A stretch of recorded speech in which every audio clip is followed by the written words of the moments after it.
Welcome, everyone. This is your friend, the DN What If, here with another exciting fanfiction.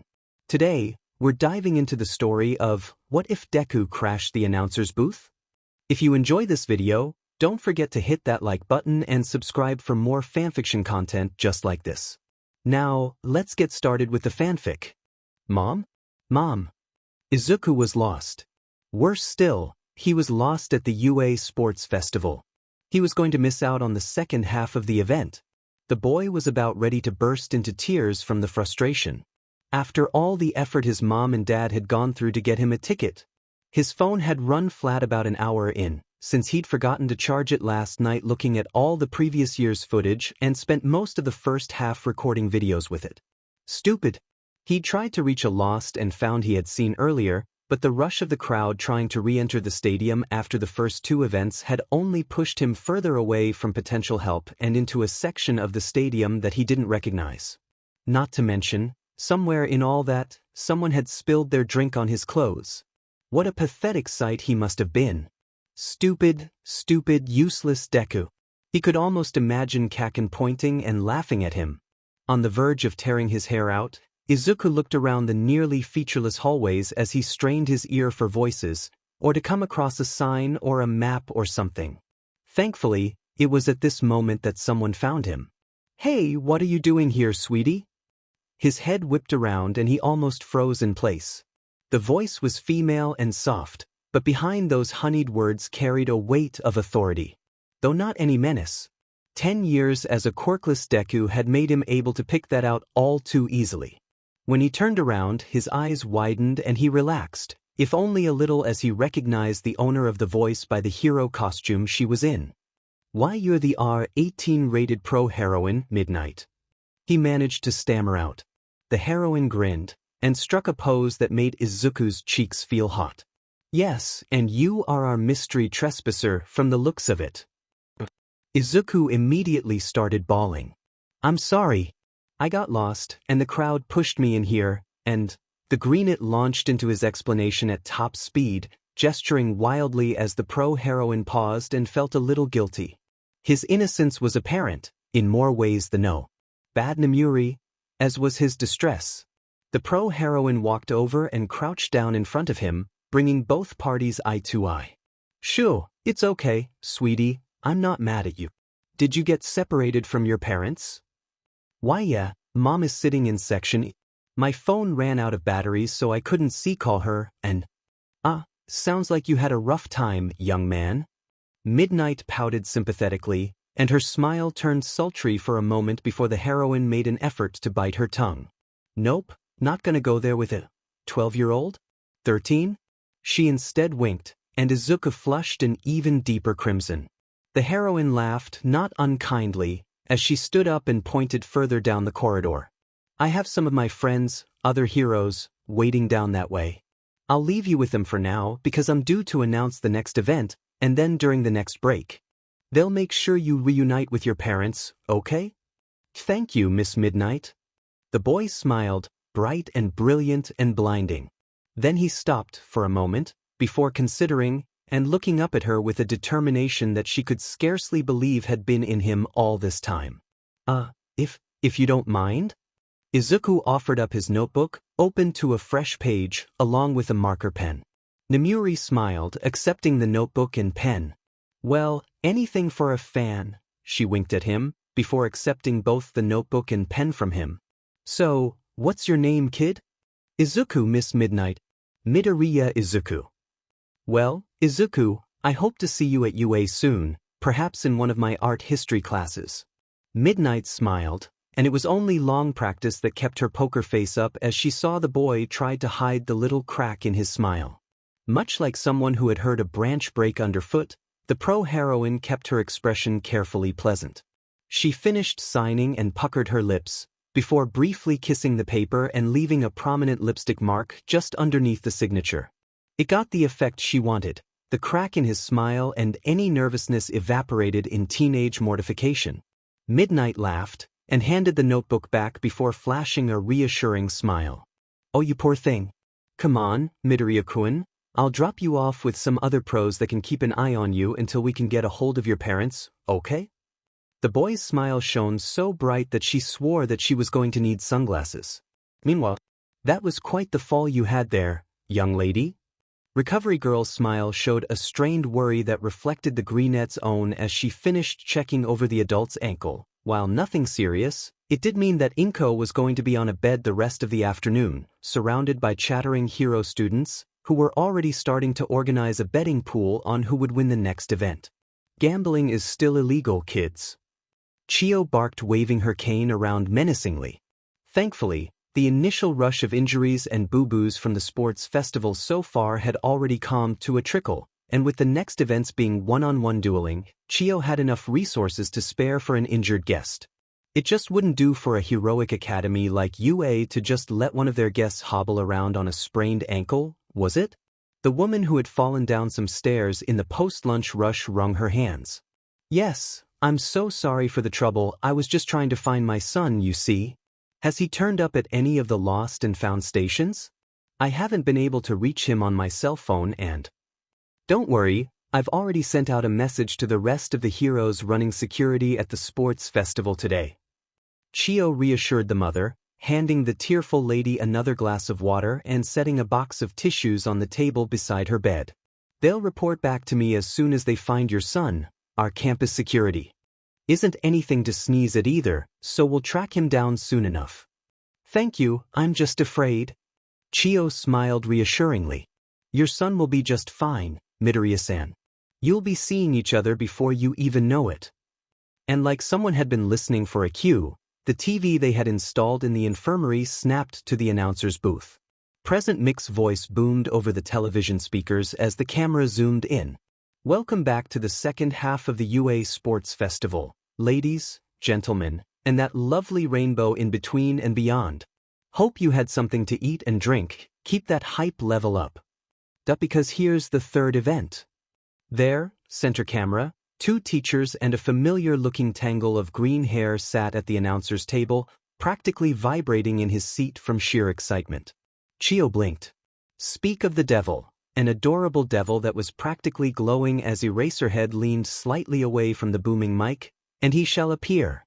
Midoriya-san, I'm going to take a wild shot and guess that's your son? There was a ding as her cell phone got a notification on the local HeroNet. Death Arms, I think I found your missing child. Snipe, you think? 10 minutes earlier. Shota didn't flinch as the door behind him was thrown open and Midnight came strutting into the room like she owned the DM in place. He did, however, deign to look up and level his fourth best glare at the pro-heroine as she cheerfully tossed a jelly packet at his head. Catching it, the underground hero checked the flavor, mango, before deciding that Midnight could live for another week for her offering. As she loudly exchanged greetings with the man who had hours, perhaps even minutes, left before Shota was ready to murder him, the Erasure hero tuned out their rambunctiousness and popped open the seal to the jelly packet. That was around the time he saw the teenager that had followed her in. Aizawa immediately knocked 3 days off the pro-heroine's projected lifespan. He looked at the kid's emerald eyes and huffed. Oh look, a security breach. What are you doing here, kid? As soon as the words left his mouth, he felt the mood in the room shift as Midnight's chattering with Mike came to a screeching halt, her eyes widening as she shot him a look. The kid surprised him more with an expression of utter panic, his body tensing under his loose clothes as he looked ready to bolt but remained rooted to the floor, frozen in fear. His eyes closed and he looked slightly away from Aizawa. Those are definitely not good signs. Ah, Aizawa, you utter joker. Forced laughter was followed shortly by a slam as Midnight crashed into him, curling an arm around his neck and squeezing him. Mike was there to make an attempt at a save as he shot a pair of finger guns at the child. Yeah, right kid. Midnight let you in, didn't she? The kid nervously shuffled his red shoes as he tried to fight for words. Yes, he did. Midnight filled in for him and bopped Aizawa on the head. Poor kid just got lost and I brought him here. Aizawa-kun here shouldn't make assumptions because that'd be irrational, right? But I don't belong here? He's right. The boy offered, confused. Aizawa nodded. Midnight invited you, kid. It's okay. Yeah, don't worry about it. It'd take more than a little kid to rattle pro heroes, right? Come on, Green Bean, You can relax here until we can get a hold of your parents. Mick's voice grew a little quieter and a lot more serious as he dropped his hands onto his knees and leaned forward, offering a soft smile. You're safe here, okay? I promise you that as a hero. The greenet nodded, though he didn't offer much in the way of reassuring signs. All right. Cautious. Now how to make up for that? Aizawa glanced off to one side before reaching over towards a nearby chair. Why don't you come take a seat? The words surprised him as he pulled out one of the chairs at the announcer's table, dragged it to a spot between himself and Mike, and turned it around in an open offer to the nervous child. Apparently it surprised Mike and Midnight too, given how they looked at him. He arched an eyebrow at them, daring them to try and countermand him. Neither did. In fact, Hisashi was the one that spoke up first, and it was in support. Well, I've got no problems with having the little listener around, Mike announced, grinning and sticking up a pair of thumbs. Come here and take the seat, kid, and why don't you tell me your parents' phone number? We'll get them to come pick you up. Sounds like a plan. Midnight giggled, sweeping up Mike into a quick hug before strutting back towards the door. Well, you boys get along now, I'm going to run off and do my job. Say hi to Cementos for us. Hisashi called after the retreating Midnight, before swinging around, and then ending up sitting beside the nervous greenet. Shota left the kid wrangling to Hisashi as he turned back around and started organizing his notes. Tell us your name, too. I'm Aizawa, he's Yamada, but I'm guessing that you know him as Present Mike. Yes I do, Eraserhead sir. That got Aizawa to blink, even as Mick's smile widened a little bit more as he cackled mischievously. Are you sure that's Eraserhead, kid? Oh, is he not? I was sure he was. Not a lot of heroes use anything like that capture scarf as a support weapon, and only Eraserhead is known to have a scarf like that and operate in the region. His eyes also flashed red, which I heard in a forum was one of his trademark quirk tells, and since he introduced himself as Aizawa, that meant that he didn't want to introduce himself by his pro-hero name, and Eraserhead is a pro-hero who is notorious for protecting his privacy, and since he's the only underground heroes in UA, that means that.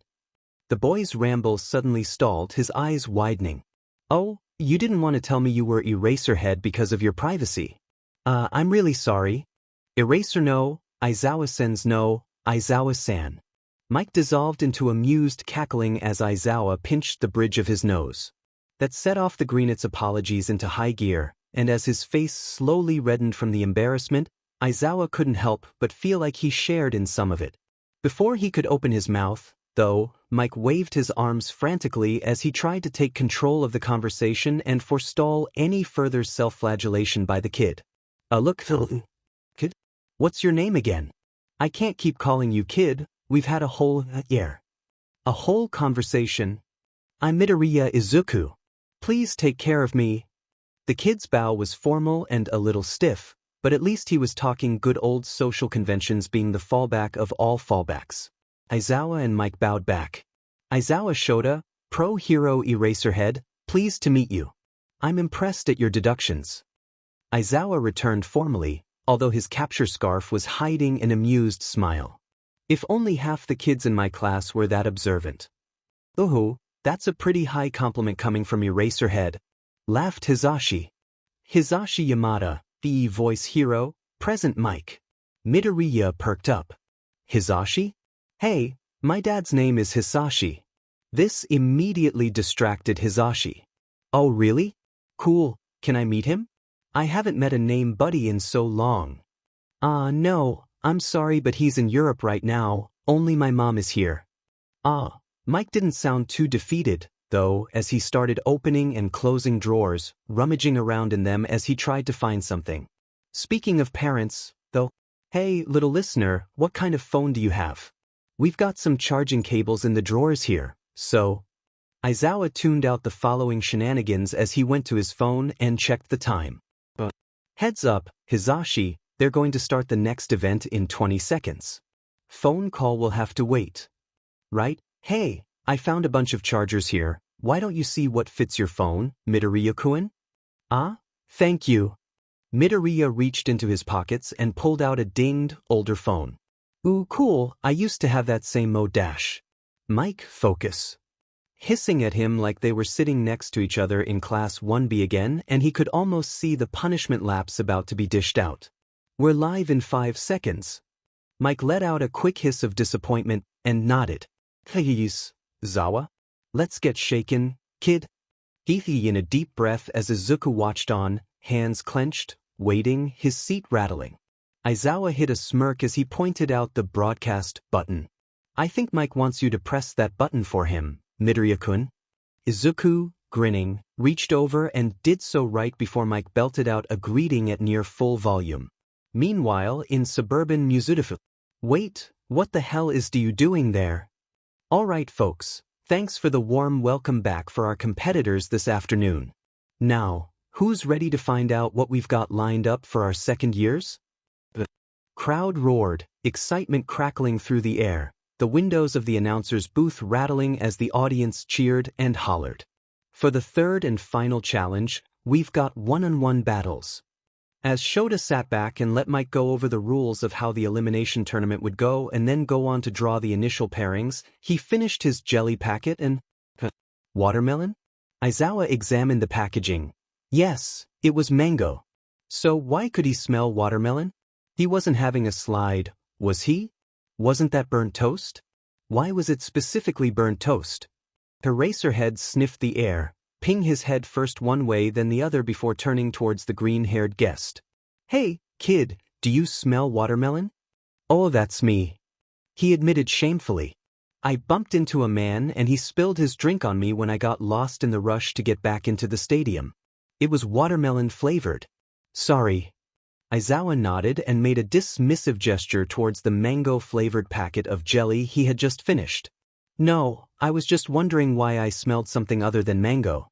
You look like you're soaked. The kid flushed red again and ducked his head like he was ashamed. No, I'm fine, he said, irrationally. Aizawa let out a breath as if he knew this was coming. Why did he always get the problem children? Kid, you might be fine now, but that juice is going to start to dry and leave you a sticky mess. Get up, go over to those cupboards at the back there and grab some spare clothes. We have them on hand for when students get their uniforms damaged or destroyed during exercises. Midoriya nodded and walked over to the cupboards in question. Aizawa turned his attention back towards Mike. First drawn was Amajiki Tamaki, who Mike had dubbed the Consuming Chimera. He then got set up to fight against the one-man shield wall, barrier quirk user and defensive specialist Tate Mamoru. The swirling energy blaster Hadunijire was drawn up next, though he had missed who she was facing off against as he heard an astonished squeak from behind him. Mike the showman didn't break stride, but glanced at Aizawa, who nodded and turned around to see what was going on. This kid was turning into a distraction, being a bundle of nerves as he was. What's the matter, nothing fit? No, I found some that did, but I can't wear them.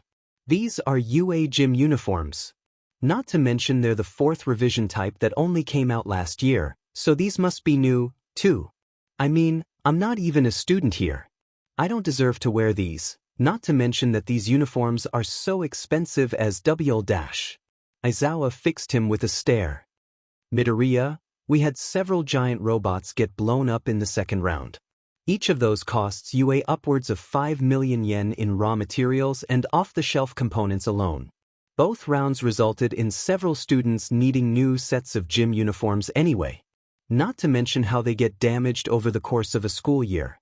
Thinking. Logically, this means that UA's budget is big enough that one more set of clothes isn't going to even be noticed. Am I wrong? Midoriya flushed redder. Had that been possible, starting to look more and more like a fuzzy slice of watermelon, especially with those freckles on his face. No. I mean, yes, you're right, but I can just go wash off my shirt and... Kid, I'm telling you now as a UA staff member, as a heroics course homeroom teacher, that it's okay for you to take this and wear it, and that we're happy to give you a set, because you're currently soaked in fruit juice.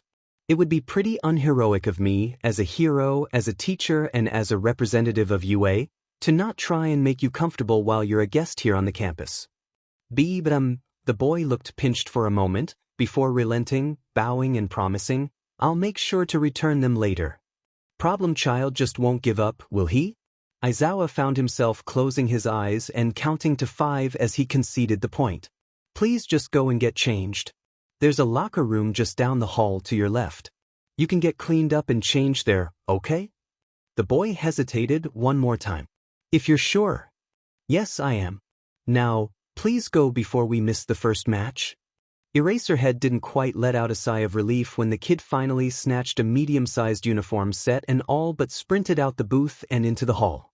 As if to punctuate this, Mike announced the last pairing of the finals. Mirio Togata, the strongman streaker of Class 2A, and his opponent, 2BS recommended student with a line-of-sight teleportation quirk, Mr. Blink and you'll miss him, Taki Maba. For now, Aizawa resolved to keep those observations to himself until after the sports festival. Then, Eraserhead would do some digging into what made the boy flinch and stutter so much. He trudged back over to the seats, sitting down. No, he swapped the seat that Midoriya had been sitting in for a fresh one that didn't have juice on it, and then he sat down. Mike leaned over, grinning as he did so. So, the little listener okay? A little too nervous about wearing a uniform when he wasn't a student. Aizawa said. Didn't feel like he deserved it. Well, he'll get a chance to earn one soon enough, right? What, 13? I didn't ask. Maybe you can ask him when he gets back. Ah, I'm 14, present Mike-san. Oh, welcome back, little listener. And boy was Midoriya back. Looking at his face, Shota was willing to put money that the boy had either experienced a religious experience on his return trip from the changing room, or his attitude towards the uniform had done a complete 180 degrees turn and his parents were either going to have to drag him out of that gym uniform or be forced to frame it on the wall. Probably both. The power of fanboyism. Looks good on you, kiddo. Can't wait to see you wearing the uniform next year. Mike shot a pair of finger guns at the boy, and for a moment Aizawa was afraid that his friend had spontaneously manifested a gun fingers quirk because it looked like the boy had been shot. Fortunately, that wasn't the case and the boy instead ducked his head and shuffled forward, back into his seat. So, since you were gone, here's the matchups for the next event. We're going left to right on the tournament chart there. Oh, I missed the drawings for that. Midoriya chirped. Mike turned to Eraserhead. Well, first up is the resident Shy Guys. So, Sun Eater and Shield Wall. Yup. Mike popped the P, grinning as he did. This'll be interesting. They have such contrasting quirks. Especially since Amajiki-san's quirk is all based around food. Came the reply as Midoriya leaned forward on top of the chart, looking it over and, where did that notebook come from? Since we've just come back from lunch break, that means that he's going to be as powerful as he gets, depending on what he ate and how quickly he can access the biological components to be manifested. Does it work on DNA? If so, I wonder how much DNA material he needs before he can manifest something as a part of his quirk? Would eating raw food make it more effective? Food for thought. Which makes me wonder what he's decided on doing. Compared to Tate-san's more consistent quirk, I've heard you mention that he stockpiles the material from what he eats as well as his own energy reserves to shape the steel when he manifests it, so both have quite similar energy reserve limitations. Hisashi grinned. Care to tell us more about your predictions here, little listener? You seem to have a lot of thoughts around Amajiki-kuen's quirk. Well, Amajiki-san's quirk, Manifest, showed huge versatility in the earlier rounds. Using the wings and hind legs of a chicken gave him excellent mobility during the relay race event, not to mention his use of oyster shells as a defensive shield and his octopus arms as a way to make tighter corners. And this isn't just a powerful quirk. Amajiki-san would have had to have planned ahead on having these manifestations in stock either during breakfast or dinner the night before, assuming that his body's nutrition cycle works at about the same rate as a baseline human's. That shows a lot of foresight and both practice and experimentation to have settled on these particular animals in his diet and arsenal. Aizawa glanced at Mike, pointing at the control panel, but Mike just grinned and waggled his eyebrows as he egged on the student. What about the other competitor, Tate Mammer? His quirk seems a little skewed to the defensive, don't you think? Tate's shield wall quirk may seem to favor the defense on the surface, but that doesn't discount him in the offensive category either. After all, getting hit in the face by a shield is just as bad as being punched, especially if he makes use of the edge like many arms manuals did in the ancient and medieval era, which he clearly has studied as we've seen in the past few hours. Not to mention, he's shown the ability to adapt the types of shield constructs that he manifests to the type of attack that he's trying to block and, as we all saw during the obstacle course, the ability to throw them as a medium-range defensive option, something that Amajiki-san hasn't got many of. We've also seen him make great use of slanted armor during the relay race to deflect Hato-san's energy blasts, rather than trying to tank them head-on, which means that he's able to use his shields with as much thought and creativity as Amajiki-san's arsenal. Not to mention that the materials he manifests seem to resemble metals, which are difficult to break through when your baseline options are mostly based on animal biology, not impossible, though. So you think he's pretty evenly matched against Amajiki-kun? In a way, they're quite a contrast between a versatile quirk and a specialized one, which is better to have in this fight. Both are being used by such talented students, so it's quite the even matchup. Mick's eyes gleamed as he bounced off Midoriya's words. Oh, I like your thoughts there, Midoriya-kun. But I'm still curious, if you had to pick a winner, who would it be? Midoriya shone. I wouldn't know, they're both amazing quirks with clever heroes using them. It all comes down to who can work out an effective plan first, or just plus ultra their way to victory. Aizawa felt his hand clutch at his bottle of eye drops as Midoriya's smile blossomed across his face. Gods, it was like looking at the sun. It took a moment for the boy to realize something though. Hey, why is the stadium so quiet? There's the first shoe. Well, listener, I think you've been leaning on the broadcast button. I coughed. That was a great analysis, though, couldn't have done better myself. Izuku's face went very pale then just as suddenly very red as the other shoe dropped. Oh. Went too far west at Rat God. Where have you been hiding this kid? Can I get dibs on sending him an internship? From ganjurca@ganjurcaagency.hero.jp. To principal@uaheroics.hero.jp. Subject line, empty. As I am currently on patrol, I will keep this brief. I would like to extend an offer of internship to the student currently in the announcer's booth. Please expect a more formal and complete email to follow. Apologies for the Arjisnpo 8H4239499494777777777777777777777777777777777777777777777777777777777777777777777777777777777777777777777777777777777777777777777777777777777777777777777777777777777777777777777777777777777777777777777777777777777777777777777777777777777. Find out what we know about the UA. Second year sports festival's unexpected dark horse here. Midnighty at Rat God. Can I keep him? From sir@nightieagency.hero.jp. To principal@uaheroics.hero.jp. Subject line, offer of internship from the Night Eye Agency. Principal Nizu. That student currently talking with present Mike is showing some potential with analysis and investigation. He does also appear to have difficulty handling a crowd, which speaks of some public speaking difficulty, though I hope present Mike will continue to guide him in this matter. I'd like to offer him an internship, if you would be so kind as to tell him, and also I would like to request that you exempt me from the usual one hero, one intern rule.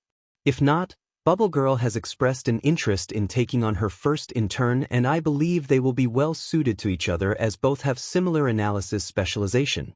Kind regards, Sir HeroWatch at HeroWatch Official, 2M. Gang Orca arrests 2 villains while trying to keep his phone #unsmashed. https hero2.beqqpmruno. Content warning, contains juggling and swearing. Aizawa Shota at RatGod Ms. Joke just sent me an internship request and thinks I'm trying to pull her leg when I told her that Midoriya was a spectator that got lost. She'll be sending you an internship request directly to you, so ignore it and tell her to believe me. Aizawa Shota, I just realized you're probably not going to listen to me, so this is a preemptive "I told you so" for when this blows up in our faces and everyone is trying to request an internship for a middle schooler. Oh gods, everyone heard me, didn't they? The stadium had fallen silent as Izuku's hands left the control console like it was about to burn him, wrapping his hands around himself and sinking into his seat. Everyone heard him rambling about quirks like the muttering creep he was. Kakin and the others had already said that he was creepy when he did that kind of thing, and now he had done so on national television. He wasn't ever going to be able to leave home ever again, was he? He'd forever be that creepy kid from the UA Sports Festival. He should talk to Mom about moving to Korea. Wait, he'd seen Korean responses on some of the hero fight videos.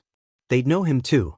At least Togata-san, who accidentally phased through his clothes in round 1, would be able to live a normal life as a hero. Positive thoughts, Izuku. Positive thoughts. You alright, kiddo? Mike leaned forward, before a sharp cough made him hesitate. He dropped his voice to a whisper. Can you at least nod and tell me you're still alive? Izuku gave him a quick, sharp nod, but he glanced up and immediately buried his face again. A camera was being pointed at the stage, and it was zooming into Izuku's tomato-red face as he sat there, frozen and mortified. Seeing himself through the screen, there was a detached part of him that recognized the signs of a panic attack coming on. He could feel a hand press against his back from Eraserhead, comforting and grounding, rubbing his back slowly in circles. Izuku closed his eyes and focused on that sensation. The silence in the stadium was broken by someone else with a voice quirk. You're doing great, kid. A female voice screamed across the stadium from the right, where a number of heroes were seated, sectioned away so that they could watch the festival in peace. Keep it up. Don't worry about it. A smattering of other, less loud voices rose up to add their agreement, shouting encouragement. As Izuku sank into his seat further in embarrassment. Oh, Amplifier was watching? She didn't tell me she was around. Mick's head snapped up as he recognized his fellow vocalist. Pieces fell into place as it clicked why. He was wearing a UA gym uniform at UA. They didn't know. They probably thought he was a student here with some kind of analysis quirk. Or any quirk. They didn't know he was a quirkless, useless Deku. They had mistaken him for someone who deserved to be at the sports festival. Hey, Midoriya. Izuku tried to block out the voice, but Aizawa persisted. I know what it looks like to have bad thoughts running around your head. Midoriya, I want you to look at me. Please. Izuku forced his head up, just enough that his eyes met with Eraserhead's. Listen to that crowd. He said. They think your analysis was great. Izuku let out a choked little sound. They think I'm a student here. I tricked them and dash. You could be a student here next year. Just doing things a little out of order is all. Mike laughed, reaching out and scrubbing Izuku's hair with a warm smile. Also, no, you didn't trick anyone. We didn't introduce you as a student, right, Eraserhead? No, we did not. Eraserhead agreed, his voice slow and soothing. Behind them, the crowd let out a collective "ah" as they watched, though Izuku made a quick glance at the broadcast button to make sure it was off. There was a little part of him that didn't want this dream to end just yet. Eraserhead interrupted his next thought. Do you know about the heroine Ms. Joke? Izuku nodded. Yeah, she's a hero teacher like present Mike-san and you. She texted me, asking if you were interested in being her intern. She really likes the idea of having an intern that could analyze quirks and work out their strengths and weaknesses. Aizawa held up his phone, and Mike let out a delighted squeal as he read the messages. Oh, she also sent you an invitation to her wedding, Shota. As the groom. The hero replied, letting out a tired sigh. That's not important here. I'm also going to guess that several other heroes have done the same with their contacts at UA. People, heroes, have been so impressed by that breakdown that they want you to be the one intern they get from the UA Sports Festival. You have to get a special exemption to get more than one, you know that, right? The middle schooler nodded. Yeah. Eraserhead gave the kid a rare smile. There's a lot of people who want to see what you can do, Midoriya. Izuku made a choked little sound at that. Mike jumped into the exchange again. So shake yourself off, let the nerves pass, and keep doing what you've been doing. I love your analysis work, kid, and I'd be happy to have you on my talk show sometime so we can talk about quirks, no cap. Izuku blinked, turned to Eraserhead, and mouthed, no cap. Eraserhead shrugged. When he turned back to Mike, the voice hero looked on the verge of laughter. Look, if you want to sit at the back of the room, we'll let you do that, or... Mike leaned in and grinned. Or you can go plus ultra and encourage the rest of the students here like you did with the first two. Because let me tell you a secret, both those guys think they have weak quirks, and they're super shy, which is why we call them the shy guys. No, they aren't. Izuku immediately shot back. They have great quirks. Exactly, and you reminded them of that. Now, our job as commentators is to make sure that these guys are just as hyped as the crowd. I'll lead and turn to you for analysis, okay? Think of this as the practice run for our podcast episode together. Mike, you should have done it the other way around. A One Hero podcast is not the same as a nationally televised event. Present Mike ignored Eraserhead and passed over some tissues to Izuku, who accepted them with tearful eyes. More tearful. Once he had scrubbed his face from the worst of the tears, Izuku looked up at his heroes and nodded. He was ready. He could do this. Thanks for giving us a moment there, ladies, gentlemen, and those that tick the other box. Our green bean's a little nervous since it's his first time on stage here, but what a wonderful breakdown of our two competitors, right? The crowd cheered their agreement, and Izuku's stomach fluttered with hope. And we all want to hear more from him later. Can I hear you all scream? A louder roar and more cheers. Someone whistled. Mike grinned. See, kid, they love you. Aizawa added a couple days to Mick's projected lifespan. Only a couple. Maybe he'd earn a week by the end of the day. So, without further ado, let's get to the first round of our final event, Tate Mamoru vs. Amajiki Tamaki. The one-man shield wall meets the one-man all-you-can-eat buffet. Tamaki looked across at Mamoru. Both noted that the other looked about ready to throw up.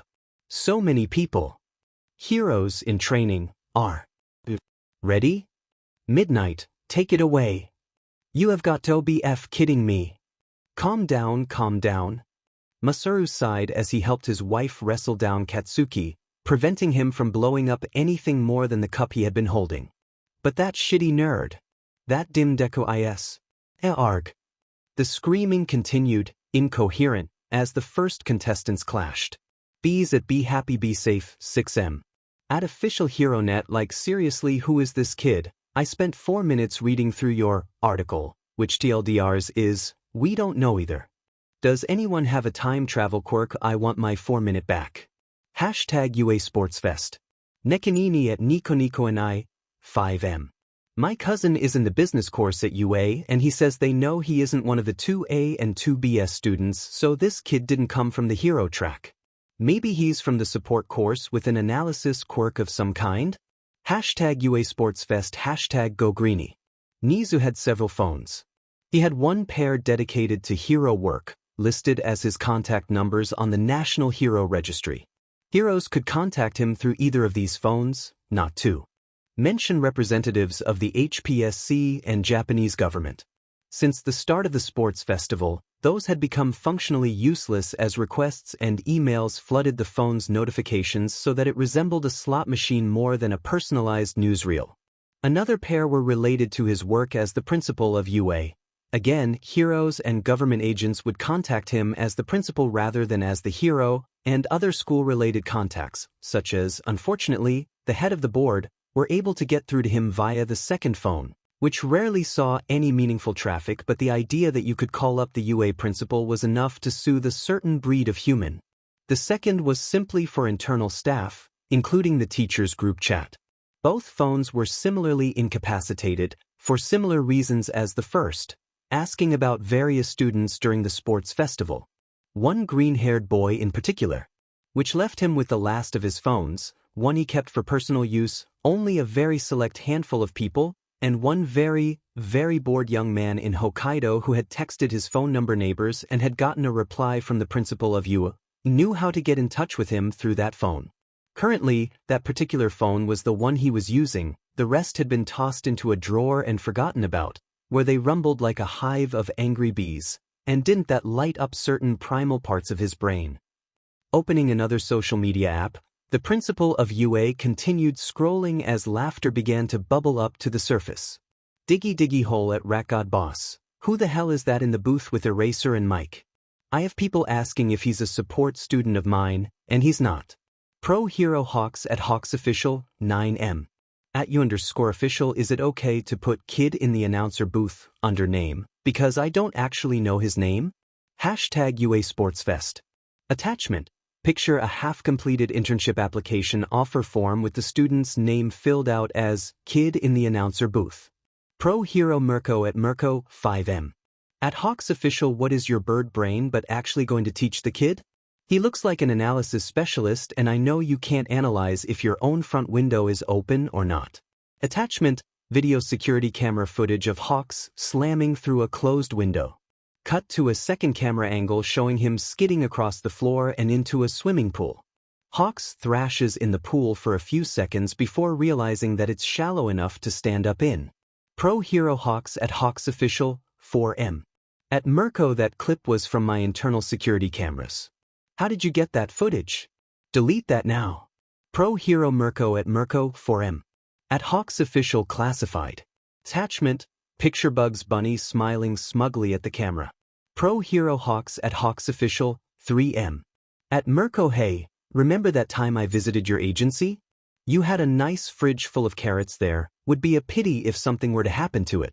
Pro Hero Mirko @Mirko 2M. @Hawks official, OHA, you want to fight bird brain? Pro Hero Best Genist @Denim Delights 2M. @Hawks official @Mirko, I thought UA students were supposed to be doing the fighting each other thing today, not full-fledged pro heroes. Apparently not. Hero to help @Moriyama Hero. Hello, I need the police. I just saw @Denim Delights murder @Hawks official and @Mirko over the custody of a child. #Hero Shenanigans #UA Sportsfest.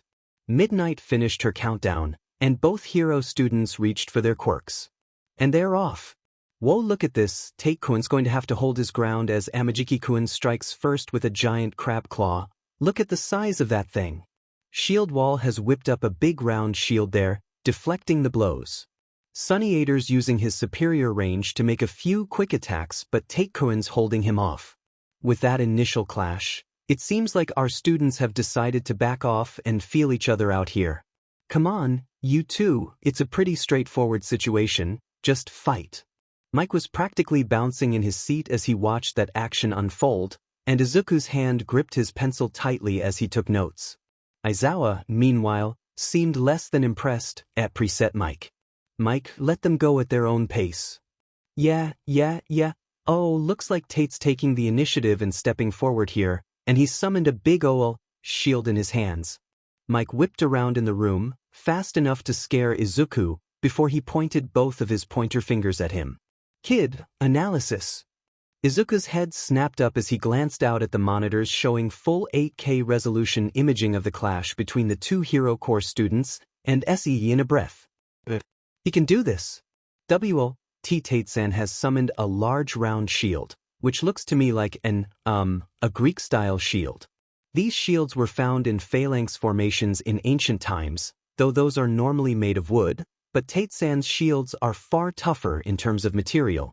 The major benefits here is that this style of shield is curved, meaning that it could deflect most piercing attacks like the crab claw moves coming from any angle, and its rim allows Tate-san to rest its weight on his shoulder, letting him conserve energy while still keeping his torso protected and his legs free to move.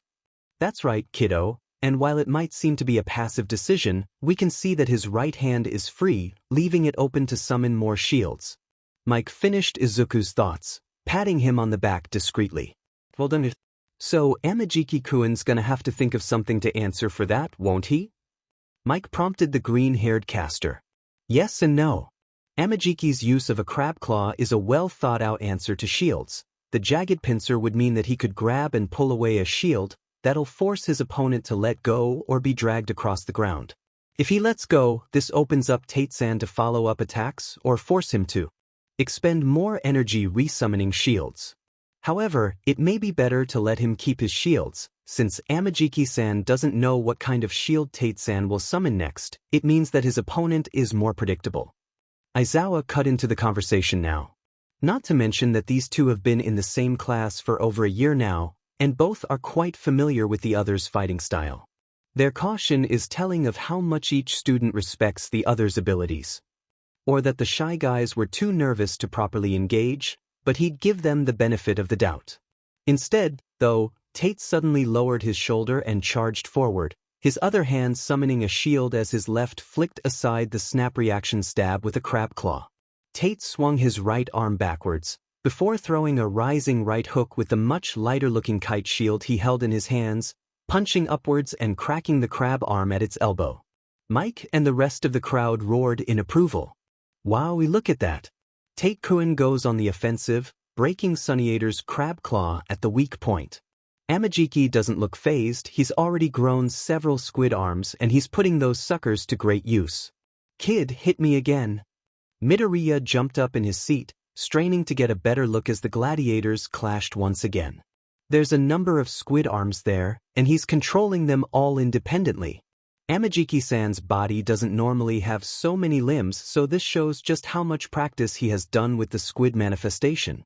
Tate-sans responded using a shield that's got spikes on it, along with a big rectangular one that's just sliced off one of Amajiki's squid arms. So it seems that Tate-sans control over his shield manifestation does include adding sharp edges. He's closed the distance and switched to a new pair of, no. He hasn't pulled out any new shields, he's just tackled Amajiki-san, picking him up off the ground. Izuku gasped with the rest of the crowd, not quite realizing he was getting into the casting role so much. Smoothly Mike slipped in as Izuku ran out of breath. They're so close to the edge of the arena. Tate's going for a ring-out throw with just his bare hands, showing that he isn't a hero that relies entirely on his quirk. Aizawa observed dryly. Exactamundo. So what's Amajiki-kun going to do? Holy mackerel, Eraserhead. There was a snort that Aizawa's microphone picked up. That's a tuna, Mike. Izuku let out an impressed gasp. Amajiki-san turned his upper body into a giant bluefin tuna to increase his mass and change his center of gravity. The tuna half is thrashing around and throwing Tate-san off balance. Look at them go down. And are those squid arms pinning Tate-kun to the floor? Mike shouted, slamming his hands down onto the table. Our shield-wielding student looks like he doesn't want to play this squid game, and he's going to have trouble breaking out of that grip right now. Amajiki-kun is a slippery opponent when he needs to be. Aizawa noted. Izuku squealed in delight as he watched Amajiki's quirk at work. Squid arms are made of almost pure muscle, and he's blown them up to the size of Tate-san's waist. Looks like this might be it. Amajiki-kun rolled the two contestants closer to the corner, getting the mount on top of the shield wall. Tate's got a hand free, he's made himself a tiny little shield and punches Amajiki in the jaw. That one looked like it rung his bell, but it's far from over yet. Izuku's blood was pumping as he saw Tate curl a knee up to his chest and push Amajiki off, the other student shaking his head to recover before his head was suddenly swallowed by a giant muscle shell right as Tate swung again with the buckler. Oh, bet Tate-kun's glad he didn't try that with bare knuckles. Mike cackled over the mic. Yes, but now he doesn't have a way to knock out his opponent, and Amajiki's blinded himself. Aizawa hummed thoughtfully. Kid, what's your thoughts? The muscle shell cracked open a slice, and Izuku realized what was going on. Amajiki has manifested his muscle shell at an angle, so that he could open it just enough to get vision from one eye. Izuku realized. But that means he's sacrificed depth perception for his ability to protect his face from further shield bashes to the head. True, but if he's fighting hand-to-hand at close range with Tate, it wouldn't matter that much. Guess that's my inexperience showing then, huh, Eraserhead-sensei? Izuku quipped, and froze. Where did that sensei come from? Izuku felt steam shooting out his ears as he went still and flushed red. He was enjoying this too much, he guiltily realized. He was enjoying pretending to be a UA student. Mike grabbed his shoulder, alarming the greenet from his panic, but the middle schooler saw him smiling encouragingly even though the professional hero didn't break stride as an announcer. Tate seems to be taking advantage of that vision restriction, he's throwing his shields at blinding speed. In the arena, Amajiki had summoned a pair of muscle shells as shields of his own, but each shield that was hitting him was knocking him off balance as Tate opened the distance between them. Looks like Amajiki's abandoned the muscle helmet and brought out some big, literally beefy muscles for his arms. I can see the cow spots from here. Mike continued, patting Izuku on the shoulder. Kid, hit me with another analysis here. prompting him to continue. That little spark of hope flickered in his chest. Tate's responding with, "Wow, that's a big shield." Yeah, that was probably pretty obvious. A massive rectangular shield the size of a truck was now hovering over the arena, created mid-swing by Tate as he let out a roar of effort. Tate-sans taking advantage of his quirk to pull out a physics-defying attack. Mike cackled as he stood up, sending his chair reeling back until Eraserhead caught it with a blind. With the shield wall going for a big crushing attack, can Amajiki evade? Yes, he's seen enough scary movies to know you run at 90-degree angles to the big crushy objects, rolling out of the way at the last second. That's only logical. Tate-sans made himself a pair of smaller shields now. Izuku observed, leaning around the pole set into the middle of the announcer's booth window. Whether it's because of his quirk's limitations after that giant shield bash, or if he's decided that they're the best tools for the job right now, I think this will be the deciding exchange. You may just be right. Both of them are running along the edge of the arena as Amajiki manifests himself some big ol' lobster claws and the two charge each other down. There was a clash of shell against steel, a sound that reached the announcer's booth unaided, and all three of them, and the rest of the stadium, got on their feet to see. Amajiki bashed past the shield and grabbed at Tate, lowering one shattered lobster claw to grab his opponent around his chest with the other. With a shout of effort, the chimeric UA student hurled his opponent out of the ring, a final shield bouncing off his chest as the other boy landed heavily on the grass. Tate Mamoru ring out. Midnight declared. And with a slam dunk Tate's out of bounds. The one-man buffet wins by a beautiful ring out. Mike screamed as the spectators went wild. Ladies and gentlemen, give it up for two, as Amajiki Tamaki. And the crowd roared with him. Hisui at Hisu 1 unofficial, 14M. I dunno about you guys, but when we zoomed into the announcer's booth, did you see how the student was all curled up on himself and he looked like he wasn't breathing right? Doesn't that look like a panic attack to you guys? Breathe, buddy, breathe. We're all rooting for you. Hashtag #GoGreeny hashtag UA Sportsfest. Hisui at Hisu 1 unofficial, 2M. Woo shine you analytical little emerald. Hashtag #GoGreeny hashtag UA Sportsfest. Atsutake at Atsutake 2399, 7M. The hell is this kid doing in the sports festival announcer's booth? Leave it to the pros. Literally. Hashtag UA Sportsfest. Wawanko at Wawawanko, 5M. Making a name for himself, like the rest of the students are trying to do? Makes sense if he has an analysis quirk that he's using it at the announcer's booth rather than trying to fistfight a guy who can grow giant lobster claw arms or the girl who can fly around and shoot energy beams. Hashtag UA Sportsfest hashtag #GoGreeny. Extendo eyes at Winged Hirotsubasa-sama. Holy sheet, that's Deku at the UA Sports Festival. Winged Hirotsubasa-sama? What, did you see Deku in the stands or something? Extendo eyes? No, he's one of the announcers for the final tournament. Winged Hirotsubasa-sama? Nah, pull the other wing, eyeballs. Extendo eyes sent a picture. Winged Hirotsubasa-sama? Holy sheet, that's Deku at the UA Sports Festival. Winged Hirotsubasa-sama. Why did they let him in there? Extendo eyes. We should tell someone. This is an emergency. Yes, Mike. I'm so proud of you. Mike spread his arms out high and wide, and Izuku blushed red and ducked his head, ears burning as the voice hero seemed to do a happy dance without leaving his chair, the gloved hand of the pro hero hitting Izuku squarely on the back and rubbing in quick scrubbing circles. That was amazing. Like, I could totally get you to grade my third year's analysis essays amazing. Oh my god, you're crying. Are you crying happy tears? Please tell me those are happy tears. Can I hug you? I really want to hug you. Sure. Izuku managed to squeak out, before Mike wrapped his arms around Izuku in a bear hug and lifted him out of his seat. Kid, you did great. No training, no previous experience, and you Mike. Nailed it.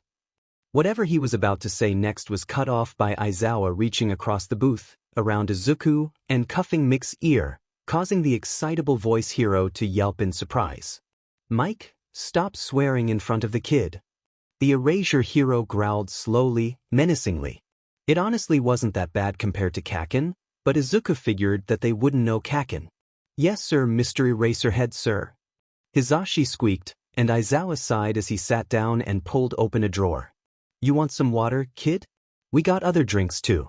It'll be a moment for them to clear up the field and get the next match ready, so if you need to take a drink and toilet break, now's the time. Yes, I'll just go and do that actually. Thank you so much. Mike shot his finger guns again, and this time Izuku smiled back. No worries, kiddo. You did well, Midoriya. Be back here in 5 minutes, okay? Weiss, Eraserhead-sensei. As the two heroes settled down and the boy ran down the hall, Mick's grin grew as he reached over and poked his best friend on the cheek. Shota, the kid called you sensei. He did. Aizawa hid a smirk under his capture weapon, but Yamada knew. Alien Queen at Mine, 11M. Aha, at Rockhard. Did you all see that clip of Present Mike and the analyst kid interacting and the other teacher looks so completely done with the two? #UAnalyst, #GoGreeny, #UASportsFest. Analysis abridged us. Kudo at Escudo Analysis 7M. As a pro analyst with 10 years of experience, this kid does good, tactical analysis work. Nothing you'd see in a real formal Quirk write-up, but that's because he needs to come up with his analysis on the fly and without any equipment aside from MK1 eyeballs. Welcome to the world of pro analysis, kid. #UAnalyst, #GoGreeny, #UASportsFest. HeroNet, all your hero news. At official HeroNet, 5M. Does the #UAnalyst have a name? Find out here.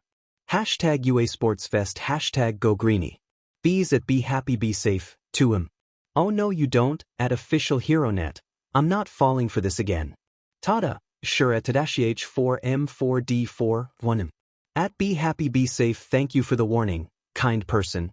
Extendo Eyes, have you gotten through to anyone at UA? Winged Hirotsubasa-sama. No, I've only been getting line busy tones for their public help contacts. And they left my text messages on read. I'm writing an email now, just making an anonymous email to use. Fingermaster, I'm gonna try and call my uncle.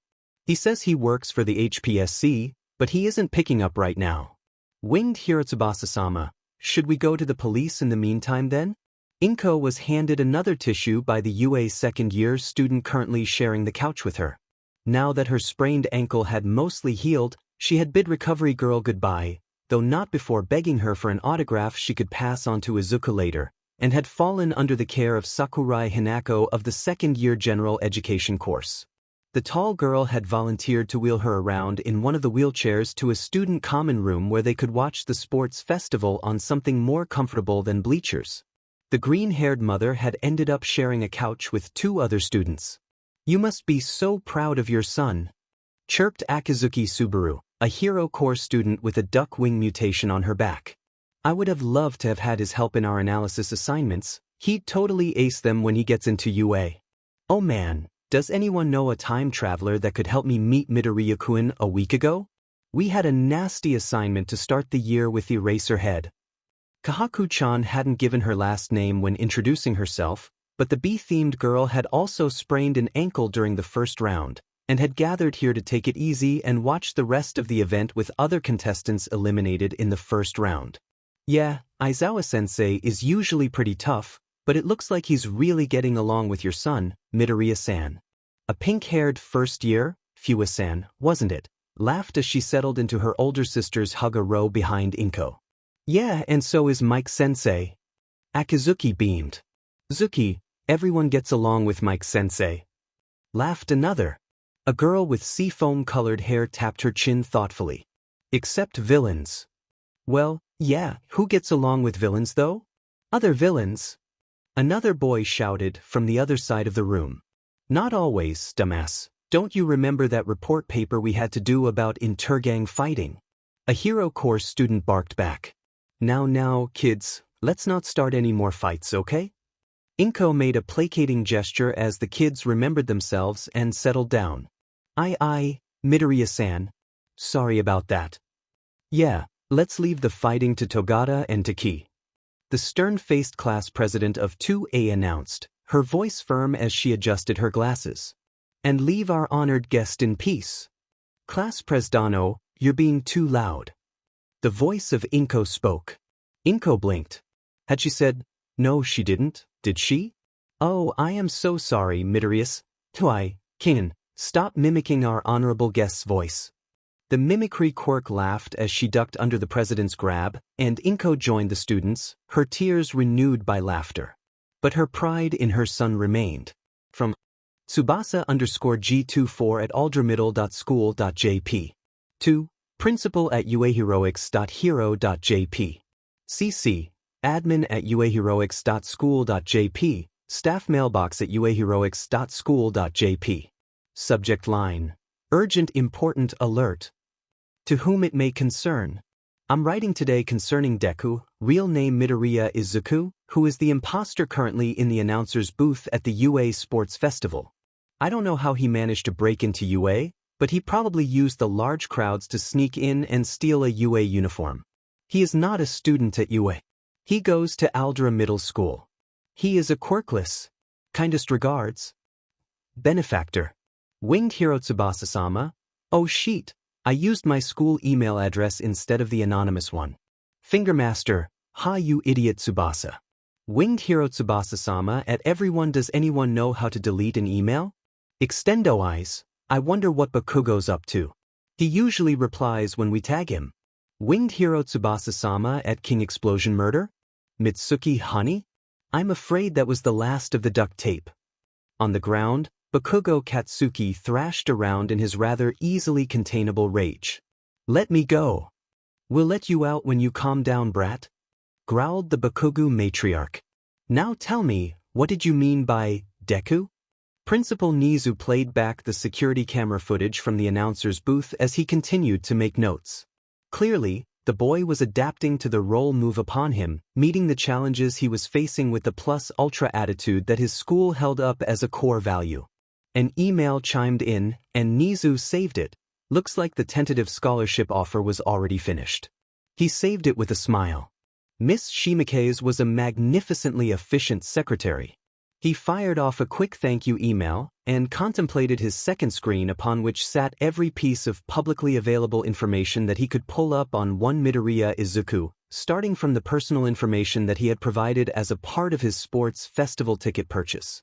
It wasn't much. That boy either didn't use social media all that much, or valued his privacy and didn't leave all his information online and interconnected like some people did. So Nizu had started digging deeper. Midoriya hadn't included any details about his education on any of his social media profiles, and without the proper warrants or justifications, Nizu couldn't legally use some of his more far-reaching databases and intrusive search engines. Those were reserved for villain investigations, and Midoriya was anything but a villain. The bearer of high spec hummed thoughtfully as he sipped his tea, tapping on the keyboard that was built into the arm of his chair. He began to widen his search, casting his net out towards potential classmates and other social media feeds, potentially inefficient but at least that would yield results eventually, as he absent-mindedly fired off replies to some of his contacts, clearing his inbox from the veritable torrent of messages he would be receiving from all over Japan as the second-year students. Performed. His eyes flicked over to his email inbox as a new email came up from an unexpected email address. What's this? Curiosity piqued. Nizu moved the mouse cursor over with a flick of his paw and opened the email. He read it a few times before bursting out laughing, and then forwarding it to one of his contacts for some extra academic activities that he participated in. Then he started seeing what was publicly available from Aldra Middle School, humming a tune as he brought up a new window.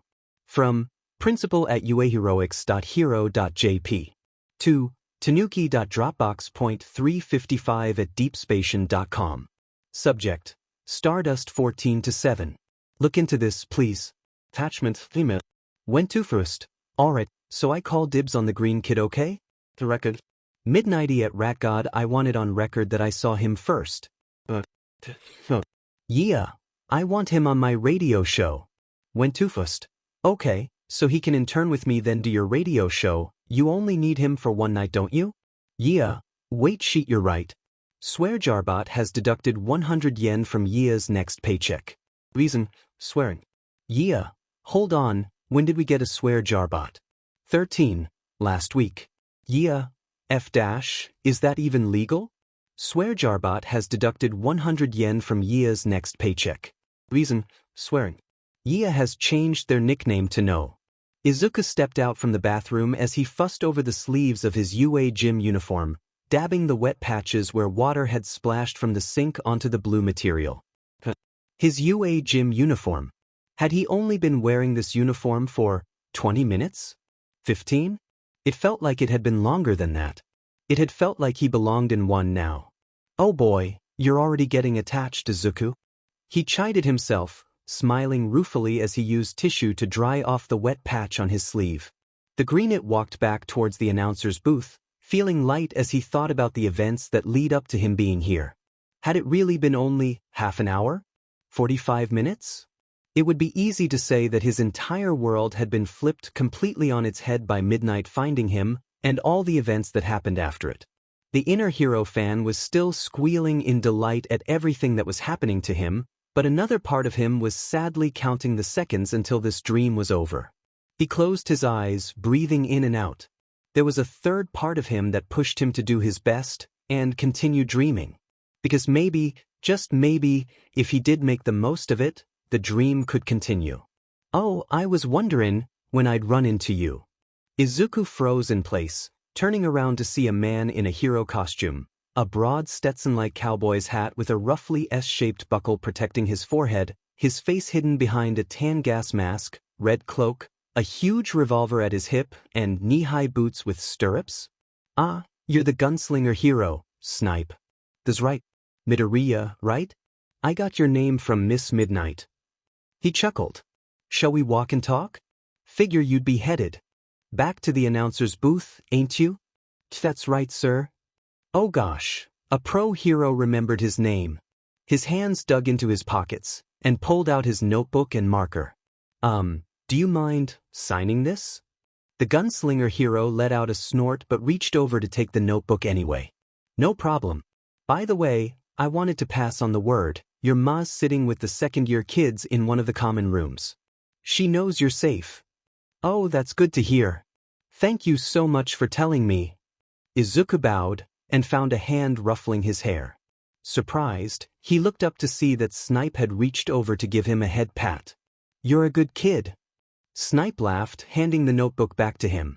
Come on, let's get you back to Eraserhead and Mike. Sure. Izuku tamped down on the urge to ask Snipe about his quirk. They must be busy running security for the event and probably didn't want to be pestered about homing. But still, he did want to ask a lot of questions. Like, he obviously didn't have to touch an object to make it homing, otherwise he'd have to remember which bullet was in which chamber. Snipe had once said in an interview that had questions about his quirk that he locked on to targets to home in on, so was it an automatic thing that happened? If something was leaving his influence it would automatically home? And did things continue to home in on an object until he released the target lock? How strong was the homing force? Could he curve bullets around a corner? How much control does he have about his homing? Could he switch targets in mid-air to make the bullet go in an S shape? Well, pretty much yeah. Snipe nodded as Izuku realized he had been thinking out loud. Izuku's cheeks heated as he walked with the cowboy-themed hero. I did some testin' back when I was studying at Shiketsu. Turns out, my quirk can only start influencing an object if it is about a foot, that's around 30 centimeters, from my hands for me to control it with homing. I can keep a lock for as long as I have line of sight, so that sunk the idea of doing any around-the-corner shooting, though this suddenly gives me the idea to try. You know, see if I can't shoot around glass or other transparent materials. That way, you could always try to hit things from the side, like in a hostage situation. Well, I wouldn't try that exactly, but it's the right idea. However, if I try to control trajectory, I lose power real quick, so with my bullets I would have to sacrifice a lot of power. Fact is, it's better for me to just shoot 2 bullets rather than to try and switch targets in midair. Not to mention, bullets shoot so fast that they're outside my influence by the time I can even think to switch. Which means you're basically stuck with whatever you're locked onto. Izuku observed. Not a bad thing as far as disadvantages go, it hasn't been an issue so far. Those are pretty good questions, kid. Even if you don't make it into the hero. Course I can already tell you'd make for one hell of an analyst in the future. Izuku blushed and bowed again. Thank you, Snipe-san. Snipe chuckled. You want to be a hero though, don't you? Izuku hesitated, then nodded. That's right, sir. It's all right, everyone does. The gunslinger hero flicked Izuku's shoulder, causing him to jump in surprise. He chuckled and pointed at his arm. But I tell you what, you gotta train your body, kid. Huh. Where was the question about his quirk? The cowboy just continued to laugh, though it was without any heat. You're a noodle, kid. Have you done any physical training to prepare for the hero course? No. I haven't. Say, how fast can you sprint 100 yard meters? When did he even run 100 meters? Was it during the last physical assessment day? When had that been? Well, he was pretty good at running, but 16 seconds? Maybe? Izuku wasn't sure. Doesn't matter, actually, 'cause the point is, you should start running or jogging in the morning and do push-ups at home, whatever you can do to increase your physical fitness. Most of the flunkouts we have in the first semester is due to a lack of physical fitness, students thinking that a strong quirk is enough to get them through. Snipe lectured, though he did maintain a kind tone. People call me gunslinger hero, but 4 times out of 5, a villain takedown I'm involved in don't even need me drawing my gun, and even half of those where I do, I don't even pull a trigger. He turned to face Izuku, and even behind the glass lenses of his mask, Izuku could feel himself being fixed by the man's gaze. You can't fight villains if you're just a twig, kid. Even if you want to be just an analyst, being healthy and fit will do you wonders. Izuku nodded, shyly. I will, sir. Snipe chuckled. Hey, if you want any help with that kind of thing, just flick me a message. I'll help with what I can, alright? I can help you with your quirk too. The green-it went stock still as Snipe scratched his gas mask filter. Say, what is your quirk any dash? Oi, Midoriya. There you are. Mike hollered. Come on, kid, we're about to get started. Mike, you saved me. Better get going, Midoriya. I'll see you around. Snipe saluted, tipping his hat, and Izuku bowed again and sprinted towards the booth's entrance. That was close. No wonder it took you so long to get back. Kid, that guy can really ramble. Laughed Mike, jumping back into his seat. Welcome back, Midoriya. Nodded Aizawa, and the green-it shook off his nerves as he took up his own seat. And was that a third microphone just for him? All right, ramblers, let's get ramblin'. Mike grinned, skiing in a deep breath as he grabbed the microphone and pulled it up to his lips. Gentlemen, ladies, and people that noticed I said it the other way round dash. Finger Master, just got off the phone with my uncle. Extendo eyes. Did he alert the rest of the HPSC? Finger Master, so it turns out my uncle works as a janitor at an HPSC building. Finger Master, he's not an HPSC administrator or anything. Winged Hero Tsubasa-sama, Finger Master, all he said was that he worked for the HPSC. Finger Master, he said it was my fault for assuming. Finger Master, Finger Master, I'm going to tell everyone about this. Extendo eyes, well sheet, so are we calling the police next? Winged Hero Tsubasa-sama, maybe the media? Extendo eyes, let's just watch the next match first, that swirly girl is pretty hot. Nijire-chan blasts her opponent out of the ring in the fastest round of the final event. Mike, it's only the second round, grumbled Aizawa. Still the fastest, Eraserhead. Shot back the voice hero. But it was still an impressive display of precision and control. Izuku pointed out, feeling more confident now in where he needed to step in, which Aizawa seemed to appreciate. Haru-san knocked her opponent barely a meter or more from the edge of the arena, rather than blasting her clear away. Clearly she's used to regulating her energy spirals, since we can see how damaged the arena is when she boxed in Maki-san and prevented her fire spirits from being able to reform a defense. Unlike a certain exploding blonde. I was practicing power regulation a lot. Shouted Nijire from the edge of the arena, waving at the announcer's booth. Thanks for noticing. Izuku froze up. Gods.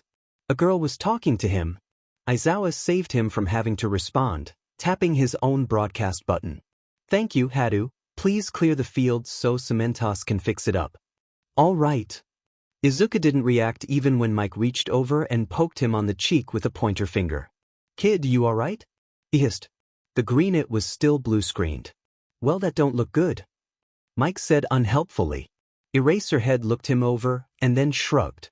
Mick's expression looked more and more worried. Oh, is he really okay? The Erasure hero sighed. This kid was a real hero nerd, right? Aizawa raised his arm, pointing out towards the far side of the stadium. Hey look, it's All Might, he said, deadpan. Izuku immediately snapped back to attention, notebook and marker pen in hand. Where? Mike snorted. He's fine. Aizawa confirmed with a nod. Haha, thanks for the scare, kid. Mike barked out a laugh and pointed at Izuku's notebook. Say, did you want us to sign that? Aizawa instantly answered. I don't do autographs, Mike. Yes, Pleo. Izuku said simultaneously. Mike autographed the book quickly, before spinning it around and pushing it over to Eraserhead, giving him a very expectant look. The Erasure hero glared back at Mike, then at Izuku's hopeful expression and hesitated for only a moment before uncapping the offered marker and flipping the book over to the page Midoriya had opened it to. That was a pretty good drawing of himself.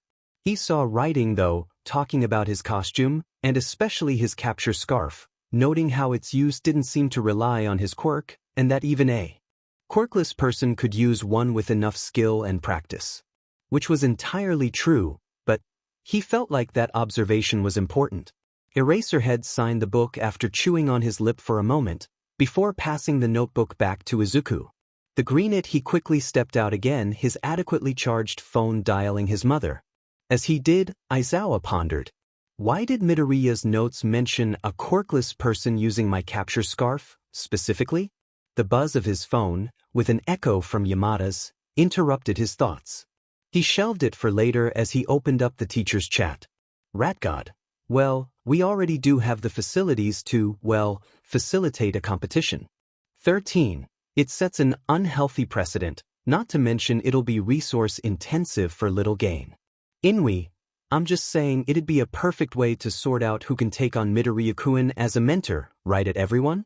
Aizawa Shoda, so, while we're still repairing after the round, let me get this straight. You all want to set up a post-sports festival deathmatch tournament battle royale survival game to decide on who gets to be Midoriya's internship mentor? Went to West. No, goddammit. Swearjarbot has deducted 100 yen from Yia's next paycheck. Reason, swearing. No has changed their nickname to Yia. Yia. Also, G-dammit isn't even a swear word. Swearjarbot has deducted 100 yen from Yia's next paycheck. Reason, yes it is. Yia, wait. Yia at Rat God, you're just messing with me, aren't you? Rat God, that is correct. Yia, oh thank F. Swearjarbot has deducted 50,000 yen from Yia's next paycheck. Reason, you're still going to get swear jar notifications, Yamada. It's not good to swear around children. Yia, he isn't even in the same room. Went too far west. Where did he go now? Yia. He's talking to his mom, catching up. Sounds like she's really proud of him, 'cause I can hear him crying from here. Midnighty. Inui. Rush hours. 13th. Aizawa Shoda. Anyway, can't we just let the kid decide? Yia. No, because I already gave him my autograph and Snipe would just bribe Midori with his. Went too far west. Yia. You totally would, don't you, if you dare lie to me. Swearjarbot has deducted 69 yen from Yia's next paycheck. Reason, swearing. Went to the west. Nice. Inui, nice. Yia, nice. 13, nice. 13. Still, can he even do an internship? Those are meant for Hero Core students and he isn't even a student here. Rat God, I am working on resolving that situation. Rat God, given that I've already received over 50 offers for internships from various pro-hero agencies, I would be remiss as an educator for him to miss out on such an opportunity to grow.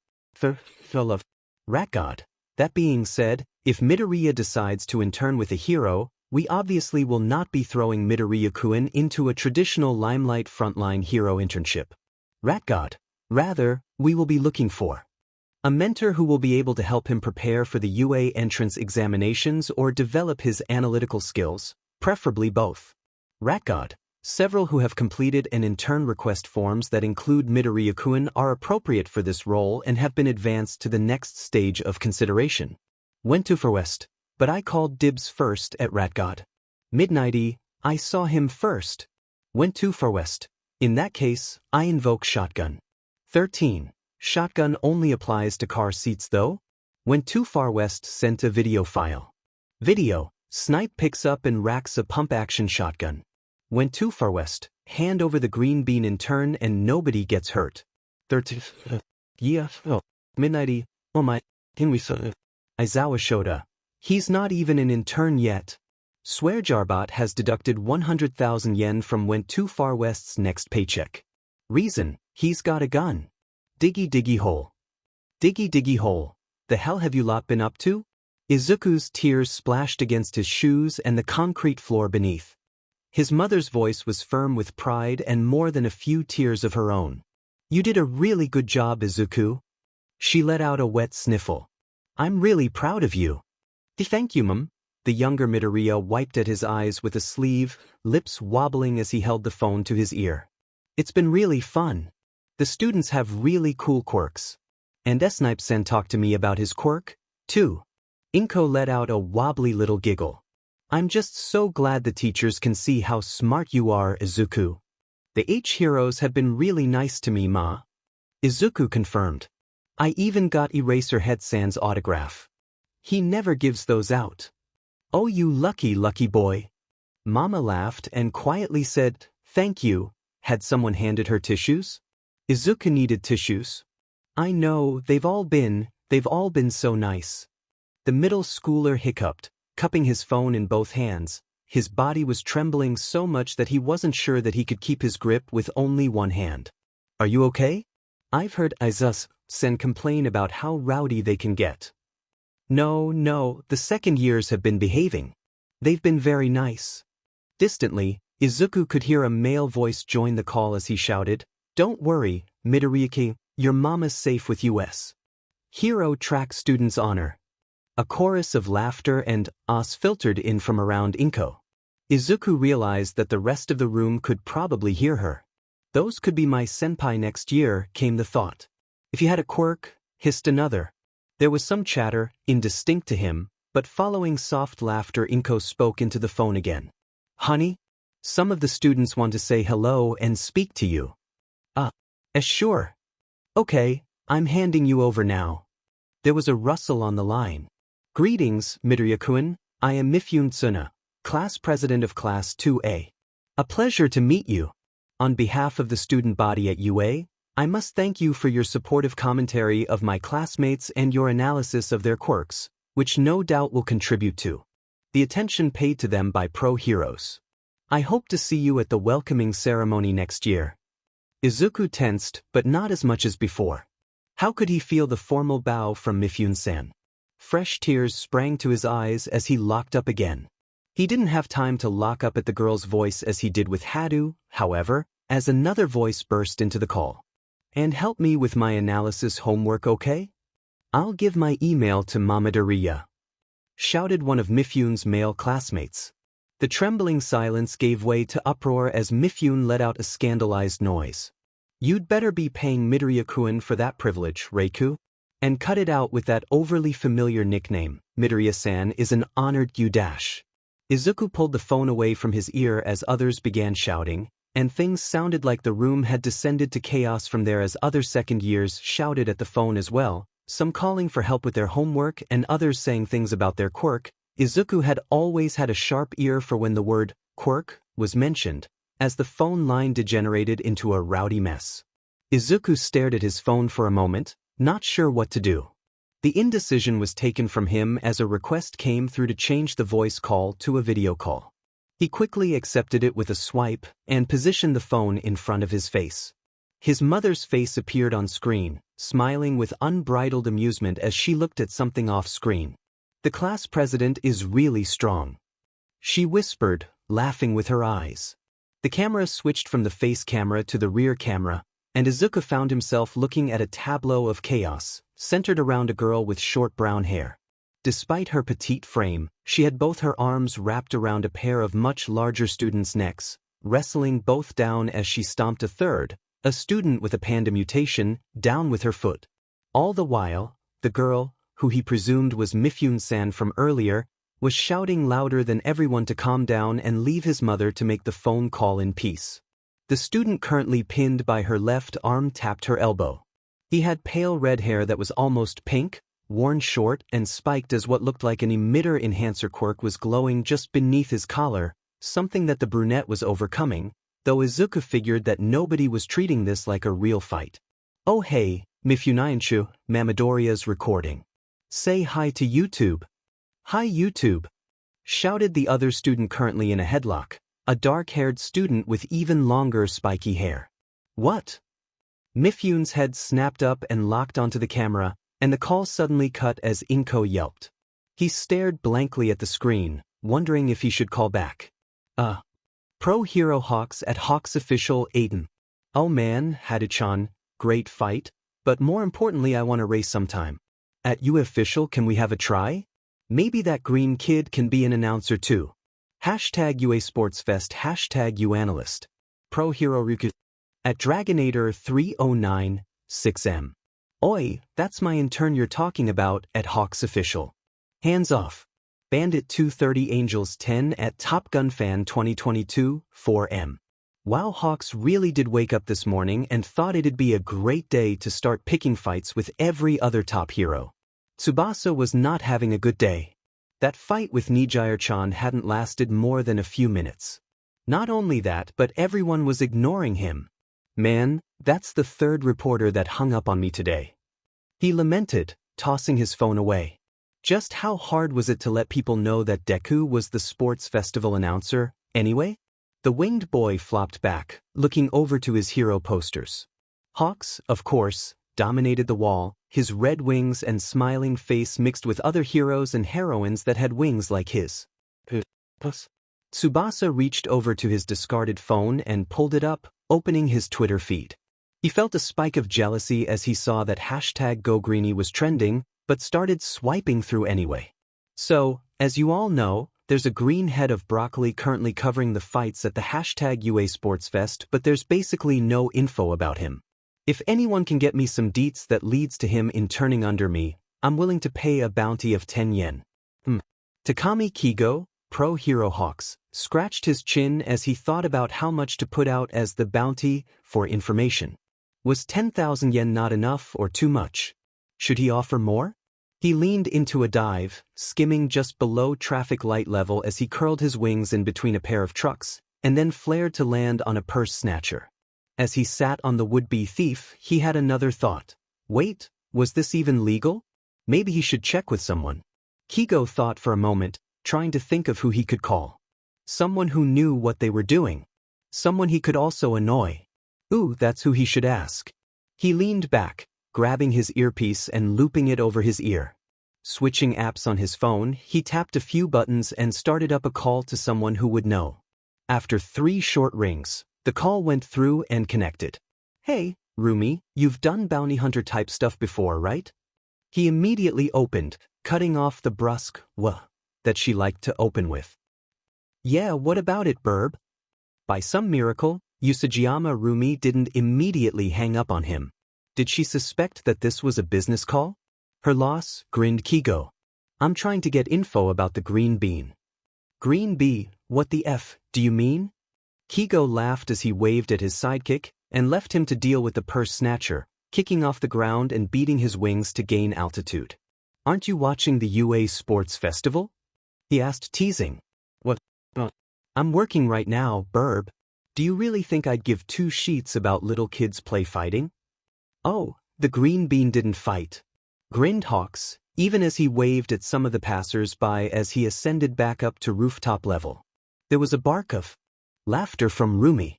You already told me about this green bean, and I'm about to shove it up your butt, whatever it is. Green bean is a kid.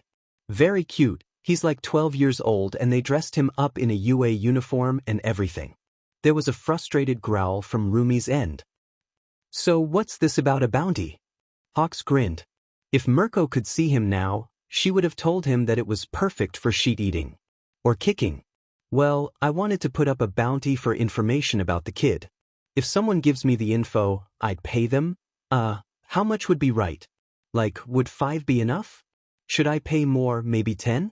20? Rumi let out a sigh, connecting the dots. You'd better be paying me 20 just for the air I'm wasting talking to you, Kigo. So, 20 sounds about right? Yeah, sure, I guess.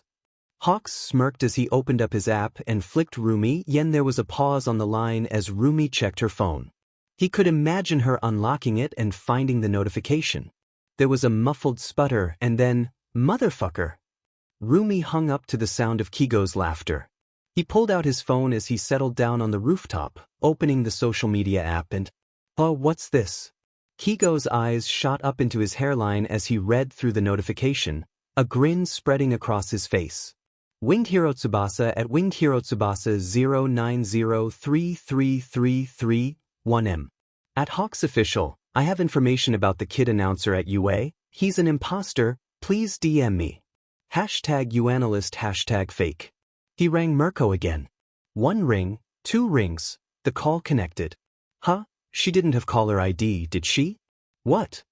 Hey, Rumi, if I didn't post the bounty but someone came to me with info anyway, do I still have to pay them? Mirko hung up the call. Kigo snorted and sent her another 20 yen consultation fee. Pro Hero Hawks at Winged Hero Tsubasa 0903333. Hey, buddy, why don't you tell me what you know? Winged Hero Tsubasa 0903333 is typing. Eraserhead's capture scarf is incredibly versatile, with applications in defense, capture, mobility, and rescue. Despite this, it doesn't interact with his site-based quirk nullification quirk, leading to the conclusion that even a quirkless hero could use it with enough practice. Those worlds rolled around in Shota's head as he pondered on the phrasing of Midoriya's notes. The memory was annoying him like a piece of tape stuck to the underside of a cat's belly. He paid careful attention as Midoriya settled back into his chair. His chair? Aizawa chuckled to himself. How quickly had they accepted that the chair had become his? At the announcer's booth and plugged his phone back into the charger. Everything okay with your mom, Midoriya? Hisashi asked, screwing the cap back onto the bottle of water he had been drinking from. The greenette nodded nervously. Why yeah, just things got a little rowdy at the end with the rest of the students. Troublemakers, Shota grunted sagely, thinking of the number of times he'd had to use his quirk on his students to quiet them down. Erasure is simply a quirk that levels the playing field. Eraserhead fights quirkless and forces others to do the same, barring mutation quirks. Quirkless. Mike, meanwhile, leaned over, concerned. Do I need to speak to anyone? And no, Mifune-san had everything under control. Mike hummed happily. Good girl, that one. She'll make a great hero. Why yeah, does she have an enhancer quirk or something? She was wrestling down like 3 other students. That's because she's been training with Aikido and Judo since she was 7. Shota's mind retorted, but Mike answered Midoriya's question. Nope, her quirk is actually called Wind Edge. She can create a solid object around something she touches, usually her hand or a sword she uses as part of her hero costume. Mike explained. She also can make it a rougher shape or rounded so that she can blunt objects that are normally sharp, or sharpen objects that are normally blunt by wrapping a construct around it. Izuku's mind raced as he thought of the possibilities that the class president could do with her quirk, but then Mike leaned over. But hey, kid, I've been curious. What's your quirk? Mike asked. Izuku flinched, eyes squeezing shut in pain, as if he had been physically struck. Or like a student who didn't have an answer to a question. Shota's head whipped around as everything fell into place. Izuku's eyes were shut, and in his ears he could hear ringing, a ghostly screech like after he was too close to one of Kaken's explosions. He was just barely aware of Mike asking him, repeating the question? He wasn't sure. Just tell them you're quirkless, Deku. Let the lie go to death. Dream's over. Because it's time to wake up. And if you're really lucky, when you open your eyes, It'll be the morning of the sports festival and Mom's downstairs getting ready to go. When he did open his eyes, however, he could only see Aizawa-sensei's Eraserhead's concerned eyes, glinting red as they knelt down in front of Izuku. Erasure causes Eraserhead's eyes to glow red. He remembered. But there's no quirk to nullify, was there? Your quirk won't work, Eraserhead. So why? Instinctive activation due to stress response? He's about to strike. Run. Izuku ran. Izuku ran. Mike was practically bowled over as the 14-year-old middle schooler, the quirkless 14-year-old middle schooler that had spent the last 2 matches gushing about quirks, sprinted out the door with a surprising alacrity. Shota didn't bother saying anything to Mike as he sprinted after Midoriya, following him out into the hall. Faster than he imagined that the scrawny middle schooler could move, Midoriya was gone, opening up the distance in the long, slightly curving hallway, disappearing from sight. Aizawa muffled the temptation to sprint after him at full speed and simply snatched the boy up with his capture scarf. He broke into a run, intent on catching up to Midoriya. The boy was a scared victim, not a villain to be taken down, and it would be far better for Izuku to calmly listen rather than give in to blind panic and struggle. By the time he turned the corner, the boy was already turning the next, and Aizawa ran after him. Despite having worked at this school for a better part of 5 years, however, Izuku quickly lost him, turning too many corners and his footsteps mixing with the hubbub of the spectators above and the sounds midnight calling up the next matchup. He keyed into the local HeroNet and started speaking on the broadcast frequency set up specifically for UA teachers. Nizu Eraserhead. The hero teachers of UA, when rallied, had a convention of dropping rank and seniority. It didn't matter what your billboard ranking was in an emergency, and this was something that they tried to instill in the students as well. After all, there was an oft-repeated saying in this kind of situation: a hero in motion outranked one doing nothing, and the rat's voice came on immediately, clipped and professional and devoid of his usual cheek. Receiving Eraserhead, go. Midoriya bolted, probably having a panic attack. He ran out of the announcer's booth and to the right, I need eyes on cameras, searching for him. Last sighting was near. Shota checked the nearest door. Near supply closet 3 to 44, running northbound. Nizu made an affirmative hum. Copy, Eraserhead. Starting search now. Is the little listener okay? Crackled Hisashi's voice, heavy with worry and guilt. I'll update you when I can. He's not physically hurt. Shota promised. Mike, handle the commentating. Might need a floater if he tries to sprint out the building. Sorry. Don't worry about it. Mike replied. Snipe here, I can float. What happened in the booth? Snipe asked. The kid's quirk status came up. He's quirkless. Eraserhead reported. Kid got a shock and bolted. Ah shit. The cowboy swore. I was about to ask him about his quirk earlier. Shota turned the corner and found himself at a stairwell. He stopped, closing off his other senses as he tried to listen. I'm headed up to level 4, I think I heard him go up the stairs. Understood, Eraserhead. Nizu's voice was all business as the rattle of keyboards filled his end of the line. I've activated search and track on the motion detectors. We'll update when I find him. I'm linking Miss Shimike's into the line to help. Understood, Nizu. Moving now. He slowed to a jog, eyes scanning for Izuku. Dim kid, you'd better be alright. Hisui at Hisu 1 unofficial, 1. Hey, where did the green kid go? Hashtag UA Sportsfest hashtag GoGreeny. Analysis abridged us. Kudo at Escudo Analysis, 1. Eraserhead is also gone. Could something have happened? Hashtag UA Sportsfest hashtag GoGreeny. Nizu's eyes flickered across all 6 of the massive screens in his fully deployed workstation. Camera angles snapped from camera to camera, triggered by motion as he searched for a head if messy green locks in a UA gym uniform. 20 seconds into his search and 3 hits registered on the UA security system. He discarded the first because it was on the wrong end of the stadium, and the other 2 were very close to each other. All points, Miss Shimike's, Eraserhead, I've located Midoriya. He's in the 5th floor outer hallway, clockwise from Eraserhead's current position. He slowed considerably from his initial run. He's about to hit a blind spot between the two seating sections, so I will attempt to box him into a private space. His paws flew over the controls, locking doors and sealing rooms so that Midoriya would remain undisturbed. Eraserhead would get his one-on-one, heart-to-heart with the boy. Understood, Nizu. Eraserhead moving to catch up. The conventional words were, still in pursuit, but the rat-bear dog smiled in appreciation of Aizawa using his words to set himself and the other listeners in the right frame of mind. Affirmative, Eraserhead. Best of luck. Pro Hero Hawks, so he's quirkless? Winged Hero Tsubasa 09033333. Yes, always has been. And surprise, he's also a liar about everything. I'd bet you he snuck in and stole a UA uniform to pretend to be a UA student because he couldn't take being a loser. Pro Hero Hawks, and he's actually a middle schooler? Winged Hero Tsubasa 09033333. At Aldra Middle School, yeah. We're in the same class, actually, and Deku keeps annoying everyone with his muttering. Pro Hero Hawks. Deku is his nickname, but his real name is Midoriya Izuku? Winged Hero Tsubasa 09033333. Yes.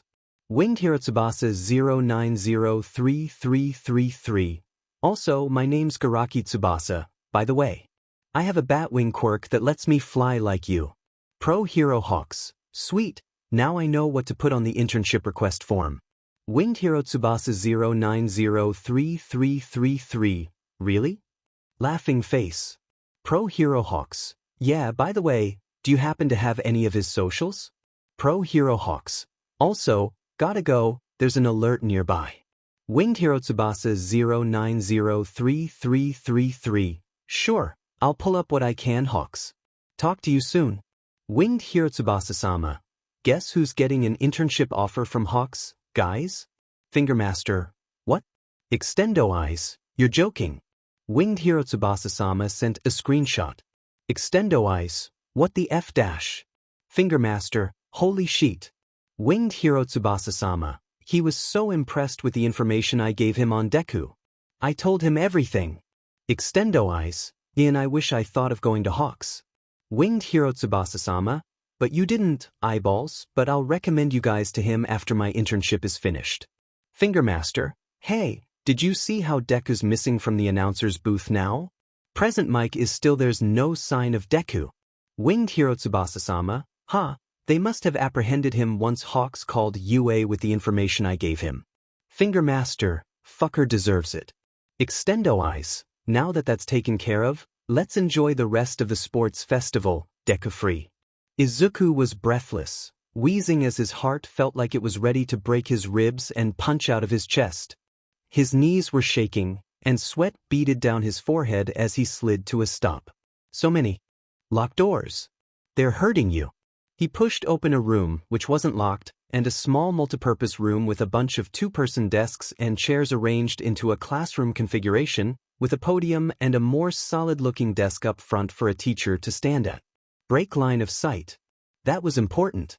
He managed to stagger over to the large desk and slumped down behind it, out of sight from someone poking their head into the room. Then he started to cry. Uneven, shallow breaths. Hiccuping through his tears. Izuku cried like the Deku he was. Yamada Hisashi held two phones in his hand as he juggled commentating and typing on a phone keyboard. One belonged to Midoriya Izuku, and the other was his own. Yeah, at everyone, any updates on where the little listener is? 13, still searching for him. Yeah, Shota's going to be first contact, yeah?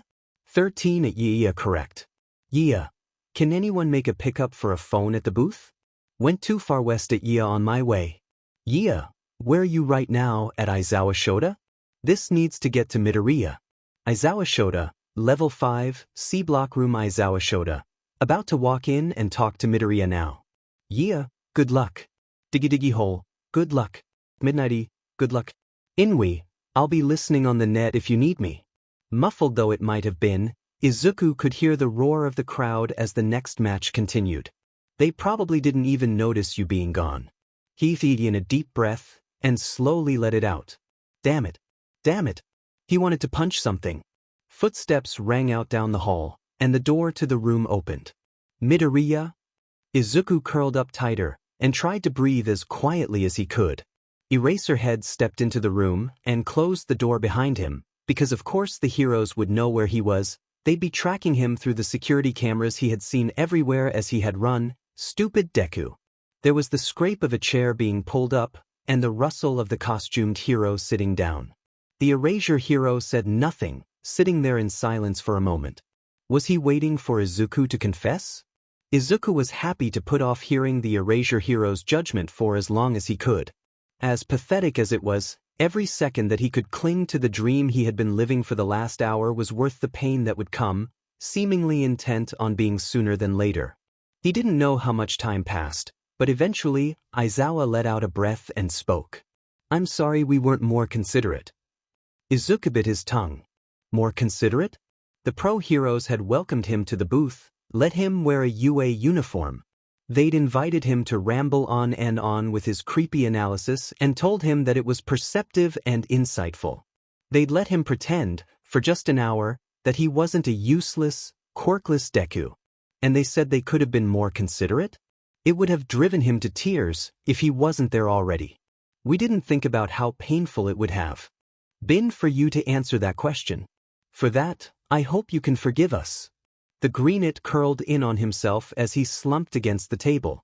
I didn't put enough thought into why so many of your notes on me were focused around the quirkless and applying support gear for heroics without a quirk.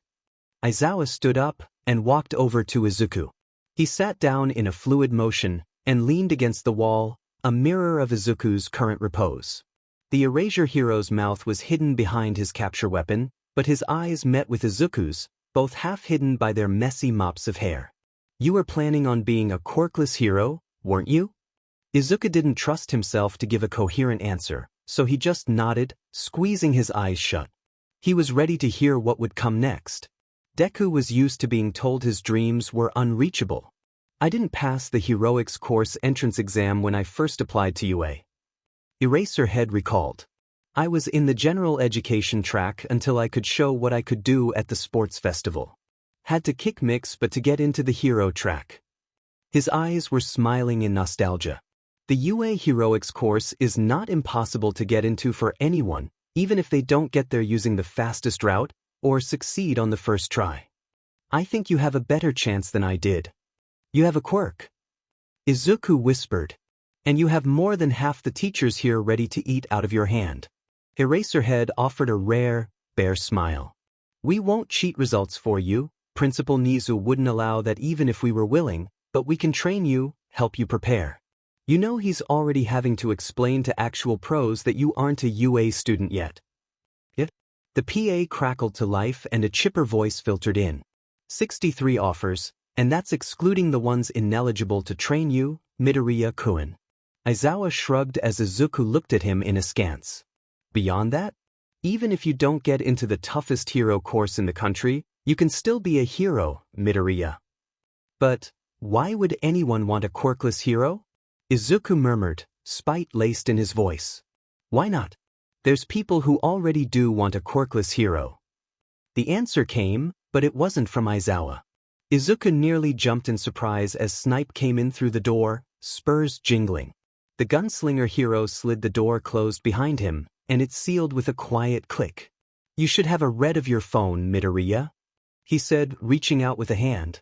Izuku recognized the cracked screen of his phone and accepted it as Snipe sat down between himself and Eraserhead. There's more than one hero that already wants you to be their intern, just based on your actions, let alone whatever other talents you have under the hood. Hell, I'm one of them. Izuku read. And read. He cried. He laughed. He cried again. He wouldn't be a Midoriya without the tears. Pro Hero Hawks. Hey Midoriya, right? Midoriya Izuku? Pro Hero Hawks. This is Hawks. Number 5 Pro Hero. Pro Hero Hawks, you're the kid. From the announcer's booth at the UA Sports Festival? Pro Hero Hawks, I got your details from a classmate of yours. Pro Hero Hawks, he came to me about it actually. Pro Hero Hawks, so I know you're not actually a UA student. Pro Hero Hawks, Aldra Middle School, right? Pro Hero Hawks, I sent an application form anyway. Pro Hero Hawks, you might be asking, why? Pro Hero Hawks, it's because... Pro Hero Hawks, there's a lot of dangerous quirks out there that might support team analyses. Pro Hero Hawks, they help out a lot of other heroes as well. Pro Hero Hawks, so you'll get to meet all kinds of heroes. Maybe even All Might. Pro Hero Hawks, yes, this is naked bribery. Pro Hero Hawks, I'd love to have a chance to work with someone with a brain almost as fast as mine, especially in the field of analysis and investigation. Pro Hero Hawks, I don't get to do enough of that stuff, you know? Pro Hero Hawks, and a lot more villains can overpower heroes these days. Pro Hero Hawks, so we heroes have to fight smarter, not just harder. Pro Hero Hawks, and we can solve crimes together. Pro Hero Hawks, I'll make sure you're investigating non-violent stuff like drag trafficking. Pro Hero Hawks. Pro Hero Hawks, wow, that sounds bad. Pro Hero Hawks, sorry. Pro Hero Hawks, oh look, a change of subject. Pro Hero Hawks, do you know any green birds? Pro Hero Hawks, we need to set you up with a codename that's bird-themed to know? Pro Hero Hawks, even if it's just for the internship. Pro Hero Hawks, especially if you don't like birds. Pro Hero Hawks, actually if you don't like hawks, that might be a deal breaker. Pro Hero Hawks, I like hawks. Pro Hero Hawks, because, you know. Pro Hero Hawks, points at wings. Pro Hero Hawks, anyway point is. Pro Hero Hawks, look me up when you want to be a hero. Pro Hero Hawks, I'll show you all the tips and tricks. Pro Hero Hawks, by the way, I know you're quirkless. Pro Hero Hawks, would be pretty good to see a quirkless pro on the scene. Pro Hero Hawks, and it's not like I need my interns to fly. Pro Hero Hawks, I'm just too fast anyway, huh? Pro Hero Hawks, we could get you a jetpack though, or a helicopter. Pro Hero Hawks, can 14-year-olds get a helicopter pilot license? Pro Hero Hawks, at this point, I'm going to assume you're busy. Pro Hero Hawks, have fun living it up with the pros at UA, or maybe some of the students. Pro Hero Hawks, please don't take internships from them. Pro Hero Hawks, especially the students, BTW, they are literal amateurs. Pro Hero Hawks, more importantly, none of them are as cool as I am. Pro Hero Hawks, I repeat, don't take internship offers from them. Pro Hero Hawks, unless it's midnight, because I was 14 once too. Pro Hero Hawks, would not blame you for that at all. Pro Hero Hawks, so when you see this spam of messages, call me back okit 6 garbage. Pro Hero Hawks, dropped my phone hee. Pro Hero Hawks, okit. Pro Hero Hawks, oxy. Pro Hero Hawks, okay? Hero Watch at Hero Watch Official, 1M. Caught on camera. Orca and Hawks go head-to-head in an epic street corner collision. Don't walk and text, people. https hero2.beggwanaqqlm. Content warning, swearing. Hashtag GangOrcaGang, hashtag HawkWatchers, hashtag GangOrca, hashtag Hawks, hashtag Profails. Izuku was laughing through his tears again, rereading the messages from Hawks, the Hawks, when he heard Mike declare the winner of the next match. So, Mifune-san's match is up next. Aizawa mentioned, sounding almost casual despite the tears that had been shed just now. Would you mind helping us out to do the quirk analysis for that match, Midoriya? Izuku blinked, his lip trembling as Snipe quietly bid him goodbye. I'd love to stick around, Midoriya, since I reckon it's best if everyone gave you some space for now. Thank you, Snipe-san. He answered weakly, though he still managed to pull together a smile. I'll be around the rest of the day. Snipe nodded. And, just some advice, a good way to let off some of steam is to go and shoot some guns, so how about the dash? The cowboy's voice died in his throat as Aizawa leveled him with a glare. Snipe slowly backed away from Eraserhead, in the same way one would back away from a wild animal about to pounce. Right, I'm going now. My offer's still open. See ya, Midoriya. The cowboy retreated with a quickness once he was out of striking distance, leaving Aizawa and Izuku alone. He means well. Eraserhead shrugged, before glancing up at the little device sitting on a corner of the ceiling. And so do the staff. They're impressed with your work. Not to mention other heroes all over Japan, Midoriya. Snipe wants me to intern with him. Present Mike wants to have me on his radio show. Hawks wants me to intern with him. They're all amazing heroes, and they all know you're quirkless. The offers are still there. Eraserhead smirked and sat down. In fact, I wouldn't mind taking you on as an intern either. Izuku hiccuped in surprise. Knowing him, the rat's already compiling a list of heroes you can choose from. Aizawa drawled, not quite smiling, but Izuku could see the shine in his eyes. Surprisingly, in a world of quirks, the kind of tactical analysis you can give is illogically rare. Analysts are not that common, and analysis quirks are rarer still. So many won't bother to look at other quirks when they have their own quirk to worry about. As a result, the analysis industry is small, for how much emphasis our society puts on quirks, and people with those talents can demand quite high prices. Izuku nodded. His parents had poured a significant amount of money in seeing therapists with analysis quirks to try and discover one that he wasn't even there. So, my point is, you're wanted by heroes to be a hero. Eraserhead got up and offered his hand to Izuku. The boy nodded, reaching up and hauling himself up as the pro pulled him to his feet. You might not go on to be the next All Might, Midoriya. Gods know who the next #1 will be, but you'll certainly be the kind of hero who can figure out how to knock them down a peg or two. Izuku sniffled, a wobbly smile appearing on his face. We should get going, Midoriya. Mick's getting lonely. Eraserhead walked out the door, quickly grabbing his phone and texting the group chat. Sure. Aizawa Shota at everyone all clear. Midoriya's safe. Aizawa Shota. I'm bringing him back to the announcer's booth. Yeah. Snipe, good to hear. 13. Good job, Eraserhead. Yeah, well, at least we know someone's safe from expulsion next year. Aizawa Shota. Shut up, Mike. Midnighty, I would like to point out to everyone that Shota didn't even try to deny it. Aizawa Shota at Rat God, I would like it to be on record that I hate you, Namuri. After the excited hugs from Mike, Izuku had found himself in the middle seat once again, drained, phone charging on the table beside him as he pulled out a fresh notepad from the supply closet and clicked a pen into place. His cheeks had flushed cherry red at Mick's newest request, though. Come on, kid, you can do it. And no, I can't. Blushed Izuku, his eyes hesitating over the broadcast button. Mike wanted him to announce the beginning of the next round. Why? Just do the announcement. It'll be the best way for you to tell everyone about your return. Mike, if the kid keeps picking up more work, I'm going to tell Nizu to give him your paycheck. Fair enough. Grinned Mike. He can have my pay for today, kids earned it, anyway. For the week. The voice hero's smile faltered. Hey! Izuku bit back the words, I don't feel like I can, before they could leap off his tongue. Instead, he swallowed a breath, held it, then exhaled. His nerves were getting the better of him once again, but Aizawa hadn't chased him through the hallways of UA for nothing. If he was going to be a hero and talking about quirks, he could at least start doing the second one. Heroism could come later. The greenet reached over to the broadcast button. His hand hovered over it as Mike and Eraserhead's argument fell silent behind him.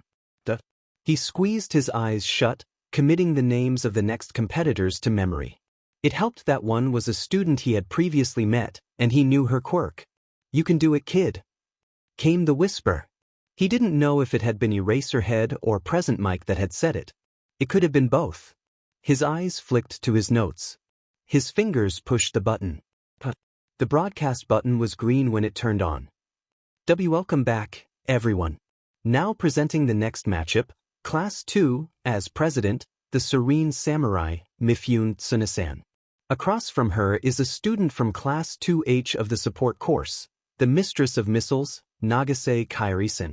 The stadium cheered, including Mike, right up until he realized that Aizawa was texting the group chat. Aizawa Shota, since Midoriya is doing Mick's job of commentating, I vote that we give Midoriya his next paycheck. Yeah, I agreed to no such thing. Aizawa Shota, it's logical. Racket, agreed. I'll make arrangements now. At Shimmy Shimmy, can you please contact Midoriya regarding his bank account details? Yeah, at Inui I'm being bullied. Yeah, at Aizawa Shota actually, oi, you're not commentating either. If anything, Midoriya-kun should get your paycheck. Hijui at Hisu 1 unofficial 0M. It's the return of the green bean. Hashtag UA Sportsfest, hashtag GoGreenie, hashtag UAnalyst. Extendo Eyes. Wait, what's Deku doing back in the booth? Extendo Eyes. Didn't you say that the heroes were going to do something? Fingermaster. I thought you said Hawks was going to get him arrested, Tsubasa? Winged Hero Tsubasa-sama. He did. Winged Hero Tsubasa-sama. I sent you the FNG screenshot. Winged Hero Tsubasa-sama. Deku must have lied his way out of it. Fingermaster. So, now what? Extendo Eyes. Why should IFNG know? Mifune-san had a rough start with her opponent, who had tried to rapidly overwhelm her with capture foam-packed missiles. But the descendant of samurai ended up cutting her way through volley after volley of missiles, even the trick missiles that her opponent had started mixing into her volleys, and powered through the thunder and lightning of Nagase's final ploy, a short-range bombardment of what she called Thunderhead missiles. That match had ended after Nagase's equipment had been all but dismantled by the hero in training, whose wind edge quirk gave her hand chops a razor's edge that let her cut through the straps of the missile storage pods strapped to the support corps student's body. In victory, the class president had not lost her grace and had offered her hand to the downed support student, and both had proudly walked off the arena together to the cheering audience. Izuku's heart felt lighter. Maybe he was getting used to commentating? He felt time slipping away as he saw so many quirks with so many exciting ways of applying them being used in front of him. Yamada-sensei and Aizawa-sensei, they both told him to use sensei for the rest of the day, were just as excited to talk to him as well, not calling his analysis creepy like the other teachers had. Instead, Aizawa-sensei focused his commentary on the fighting style on the students, while Yamada-sensei fell into a role that emphasized memes.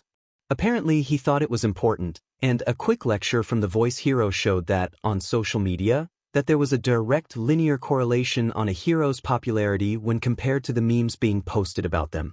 Correlation is not causation, Mike. Aizawa had groaned. The next match was a blonde student who could permeate through solid material, and a fellow hero course second year who could teleport within his line of sight. Such difficult-to-control quirks resulted in a few mishaps and overshoots that Mike capitalized on in the commentary, but since nobody got ringed out, the match continued. By the end game of the fight, even Aizawa had to admit that teleporting from the other end of the arena into a punch to the face was a nasty move that few could correctly counter. Eventually Togata Mirio, the Tintin-looking ghost from the ground, as Mike had called him, had managed to land a right hook right as he tried to teleport, which ended the fight with a self-inflicted ring out and calls for someone to get a jetpack to get him down from one of the flagpoles atop the stadium. Izuku was left in awe as the blonde student recollected his shirt and jacket, which had slipped off his body about 2/3 of the way into the match. Such a creative applications, using every aspect of his quirk, as Aizawa had explained, Togata's quirk had a lot of rules. He was launched out of any solids when he let go of his quirk while phased into them, for example, which lead to its exploitation as a mobility aid. Izuku felt like he was ready to start a whole new book on that quirk alone. It would have taken so much training and dedication to bring that rowdy quirk into the powerhouse of a hero that he saw now. Because if he hadn't been able to launch himself like he had, it would have been a difficult match against Hadu, his next opponent. Precision control had allowed him to surprise her from below, plucking the helical heroine from the air and bringing her down to the ground, before grappling against her into a tickle takedown. They're good friends, along with Amajiki-kun. Aizawa had explained. But they should still take this seriously. The takedown had been exceptional up to that point, though. Izuku thought out loud, before realizing that wow, he was openly contradicting a pro-hero on a national broadcast. His anxiety spiked, but Aizawa quietly whispered, "Go on," and the middle schooler closed his eyes and pushed through. Even more than just a quirk, Togata-san's training in hand-to-hand would have made a takedown trivial once he had gotten Hadu-san to the ground. Are you assuming that Hadu's combat training was weak? The erasure hero prompted, with another of his rare smiles. Izuku felt his head heat from his neck up to his ears, but persisted. Eraserhead-sensei, Togata-san's quirk lets him punch through a block, something he can and has demonstrated against all of his opponents so far. Once he got Haru-san on the ground and turned this fight into a grapple on the floor, he fulfilled his win condition. And what could Haru-san have done? Unfortunately, she was already using her best plan, to keep in the air and not get caught. If this was a villain takedown scenario, however, she would have had to resort to tactics that involved injuring Togata-san, but that would have disqualified her from the sports festival for excessive force. Meaning that both are amazing heroes? Might cut in. They are both noisy students. Aizawa huffed. Perhaps it was no wonder that he would go on to become the winner of the sports festival, using permeation to make wrestling moves hurt a lot more than they did on TV. Just what was a heavenly Potemkin buster, anyway? Izuku wished his phone wasn't charging so that he could look it up. He settled for jotting down a note to look up what Mike had shouted. Pro Hero Sir Night Eye at Pro Hero Sir Night Eye, 2M. On behalf of all the heroes and staff at the Night Eye Agency, I would like to pass on our congratulations to Togata Mirio, winner of the #UA Sportsfest. Your hard work and dedication to your training has borne the first of many fruits. #LaMillion. Pro Hero Hawks at Hawks Official, 2M. The one I got his name right first, because of course I'm the fastest there is. That means I get the Green Kids Internship, right?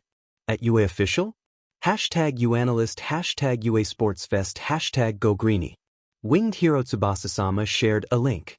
Winged Hero Tsubasa-sama. What the F is this? Extendo eyes. What? Winged Hero Tsubasa-sama. What the F is this? Winged Hero Tsubasa-sama. What the F is this? Winged Hero Tsubasa-sama.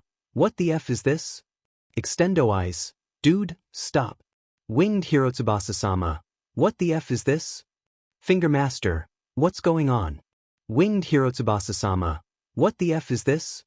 Winged Hero Tsubasa-sama. What the F is this? Winged Hero Tsubasa-sama. What the F is this? Winged Hero Tsubasa-sama. What the F is this? Winged Hero Tsubasa-sama. Deku stole my internship? Winged Hero Tsubasa-sama. I'm going to kick his butt. Ah, man, I can't believe that the sports festival's over already, whined Mike, slumping into his seat and spinning as the awards ceremony had ended. Already, Nizu and Midnight were stepping off the stage with the rest of the top 3 medalists. Best sports festival I ever had, though. I know, Izuku murmured ruefully, smiling quietly as he mimicked Mike. First time at a sports festival for me. Despite the fact that he hadn't actually participated, it still felt like he could reach up to his chest and feel a medal there. Oh no, how are you going to top this one, little listener? Mike gasped in playful shock. Clearly, by winning the next sports festival you attend, drawled Snipe as he poked his head in. You alright to have visitors, guys? Izuku squeaked. Yeah, I just gotta do some follow-up announcements, so I might need you guys to be quiet every now and again. Mike said, clearly oblivious to the hypocrisy of his statement. The voice hero reversed his spinning, looking up at the ceiling as he spoke. Oh right, kid. I need your phone number. We gotta do a podcast or something. Talk all night about heroes and quirks.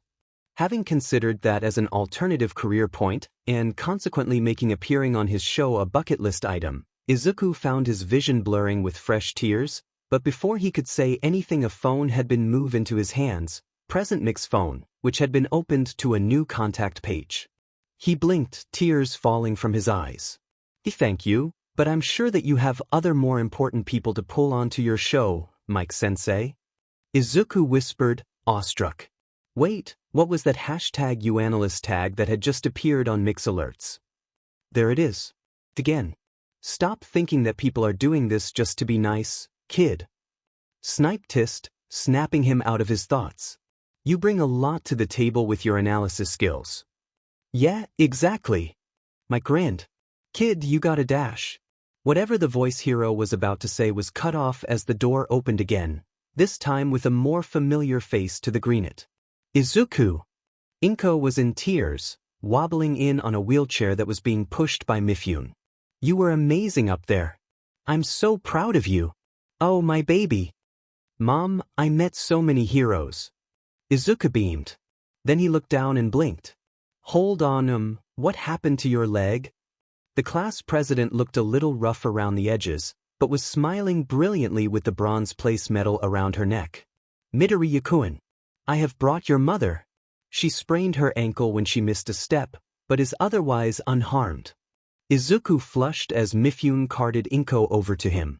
His mother all but leaped out of the wheelchair, hobbling over the last step while still favoring her injured ankle and throwing her arms around her son. The waterworks began immediately. As the Midoriyas tearfully reunited, a blonde head popped in, the gold medallion around his neck matching his blonde hair. Oh hey, there he is. Nijire. I found him. Really? Oh hey there, Sensei's green bean. Hey kiddo, wow, it's busy in here. Midnight shouted. Hello. Hound Dog was a moment behind her. I have come to visit and finally see Midoriya. Please show me the child. Izuku's eyes widened as he saw the two teachers appear. Miss Midnight, thank you so much for bringing me here. It's one of the best things that has ever happened to me. Also, Hound Dog-san, I love your rainy day playlists. Hound Dog's mane of hair bristled as he made a pleased sound. Thanks, kid. I loved your commentary. So does the principal. Midoriya Inko gripped her son protectively. He does? Oh my, how auspicious. Mifune gasped. Aizawa in a breath as he saw the immediate future, with a lot of noise. He let out a resigned sigh and crawled underneath the commentator's table, muttering as he grabbed his sleeping bag and tried to find a ventilation to escape with. A part of him hoped that Midoriya's future with UA would be quieter than today. A more realistic part of him knew that this was wishful thinking at best. Bloody King. Sorry, things were busy and I didn't notice the pings until now. Bloody King. I was with the perimeter security team. There was some trouble with this guy trying to get in without a ticket, and he had an illusion clone quirk. Bloody King. What were all the pings about? Snipe. Read up. Oh. Inui. So Midnight found this lost kid. Bloody King, right? Inui. So she took him to stay with Mike and Eraserhead in the announcer's booth. Bloody King. Oh sheet, that won't end well. Is the kid okay? Swearjarbot has deducted 100 yen from Bloody King's next paycheck. Reason, swearing. Bloody King. Bloody King. We have a swear jar. Lunch rush. Aizawa Shoda. Yes. Midnight. Yeah, that's right. Izuku, early in the following morning, would snap awake and realize, oh gods, I ghosted Hawks. UA Heroic School at UA Official, 2M. Thank you to all those who visited today. With the end of the sports festival, we hope that you make your way home safely. Please make sure to visit the stalls set up by our business course or the demonstration fields organized by our non-participant support course students. #UA SportsFest. Much like a kicked anthill, with the formal end of the sports festival, the UA Stadium had rapidly emptied, its occupants vented out into the spaces around the campus in a barely controlled exhalation. Spectators flowed into the maze of stalls set up around the stadium building, filled with vendors hawking merchandise or selling food and drink as people flowed into the streets like water trickling downhill. Decades of such events had refined this from a mad rush of bodies into something that could pass as something civilized, despite the efforts of the entrepreneurs attempting to slow down the process in their endeavors to separate the hungry, thirsty, excited event-goers from their money using such enticing traps such as festival food and activities, or merchandise. Meanwhile, the tired but still dutiful students, under the watchful gaze of the student council and class leadership, began the process of cleaning up the stadium itself. Bags, gloves, and tongs for rubbish collection were quickly distributed, while the support course students unleashed a horde of cleaning bots to help take care of the fields and larger spaces. Finally, student engineering crews, as well as some of the more rescue-oriented hero course students, limbered up their cutting tools and marched out of their workshops. These teams were corralled by Power Loader, each set on the task of breaking down and salvaging the robots which had been smashed up over the course of the festival. The festival was over, but for many people, that was just the beginning of things. Pro Hero Sir Knight I liked. Lemillion at Lemillion Official, Forum. Power.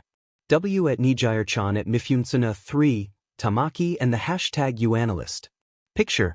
Togata Mirio taking a selfie with the UA analyst, Nijire Hadu, Amajiki Tamaki and Mifune Suna. Teachers and parents are scattered in the background.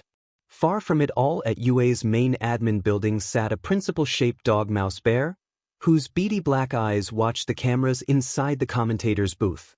The space was usually empty by this stage of the festival, but it had spontaneously become the first of many parties celebrating the sports festival that night. The centerpiece was not the 3 medalists who were all packed in there, but a freckled, green-haired boy. Midoriya Izuku's smile slowly becoming less and less guarded as he was handed a bottle of green tea and a tray of takoyaki from the stalls outside. Back-of-paw calculations estimated that the calories in that meal were not enough to completely replace those expended during the events of the day, but it would be enough to take the edge off his hunger until he reached home. He cackled as he watched the boy timidly pushing his hand into Togata's face while it was under the effects of his quirk, and while tinged with fear there was a delightful wonder on Midoriya's face before pulling it back out and flexing his fingers in awe. Nizu grinned as he read the boy's lips, watching question after question flowing from him as naturally as breathing. Such a curious soul. If nothing else, he was confident that the boy's intelligence would carry him through the written exam and gain him entry into UA. If one of the heroes the boy was inevitably going to intern under didn't write a recommendation letter for him. Watching the festivities and long ago having dismissed his delightfully competent secretary for the evening, Nizu was at a loss as to what to do about the boy. He opened the internship requests, along with the contact information he had for Aldra Middle School. Even in the early evening, it was clear that Midoriya's inbox would be quite full by the time the registration of interest PRD was finished tomorrow evening. For now, though, the principal settled into his chair and continued to read. Stray Vertex at Stray Vertex, 20M. So, real question here, has anybody figured out who the UA analyst kid is? Hashtag UAnalyst, hashtag GoGreeny, hashtag UA Sports Fest, hashtag UA Analyst Kid. Hijui at Hisu 1 unofficial, 4M. At Stray Vertex, well, apparently Hawks has his name, though he's keeping tight-lipped about it because he thinks it'll improve his chances at getting the internship. Hashtag UAnalyst, hashtag GoGreeny, hashtag UA Sports Fest. Merkothai Club at Merkothai Club 3911, 2M. At Hisu 1 unofficial, he knows that isn't how it works, right? Hashtag Birdbrain. Merko at Merko at Merkothai Club 3911 DMN, right, it doesn't. I'm stealing this hashtag. Hashtag Birdbrain. Merkothai Club at Merkothai Club 3911 0M. At Merko JK, Osagolchk, SA4 Tinal KVJ 9 Fkastjosad for Merkuth. Izuku had woken up early and spent the last 10 minutes staring at the neatly folded UA gym uniform on his table. Even the sight of that hadn't let him shake the sense of dread that he felt hanging overhead. The feeling had first manifested when he had woken up last night, realizing that he had completely left the number 5 pro hero, Hawks, on red. Realizing that answering at 3:42 a.m. wasn't going to be much better, Izuku had tried to go back to sleep, but a notification had caught his curiosity. Now, at 8 a.m., the boy stumbled downstairs as he fumbled through his phone and opened his social media messenger app to the spammed messages from Hawks, smiling as he read over it again. Hawks wanted him as an intern. Though investigating drag trafficking sounded like, well, like a disaster waiting to happen. Izuku swallowed his nerves and began to type. M.Izuku, Dear Hawks, first of all my apologue. No, that wasn't right. Izuku deleted the message before it was sent. M.Izuku, Dear Hawks. I'm really sorry about not answering you promptly, as I was in the middle of...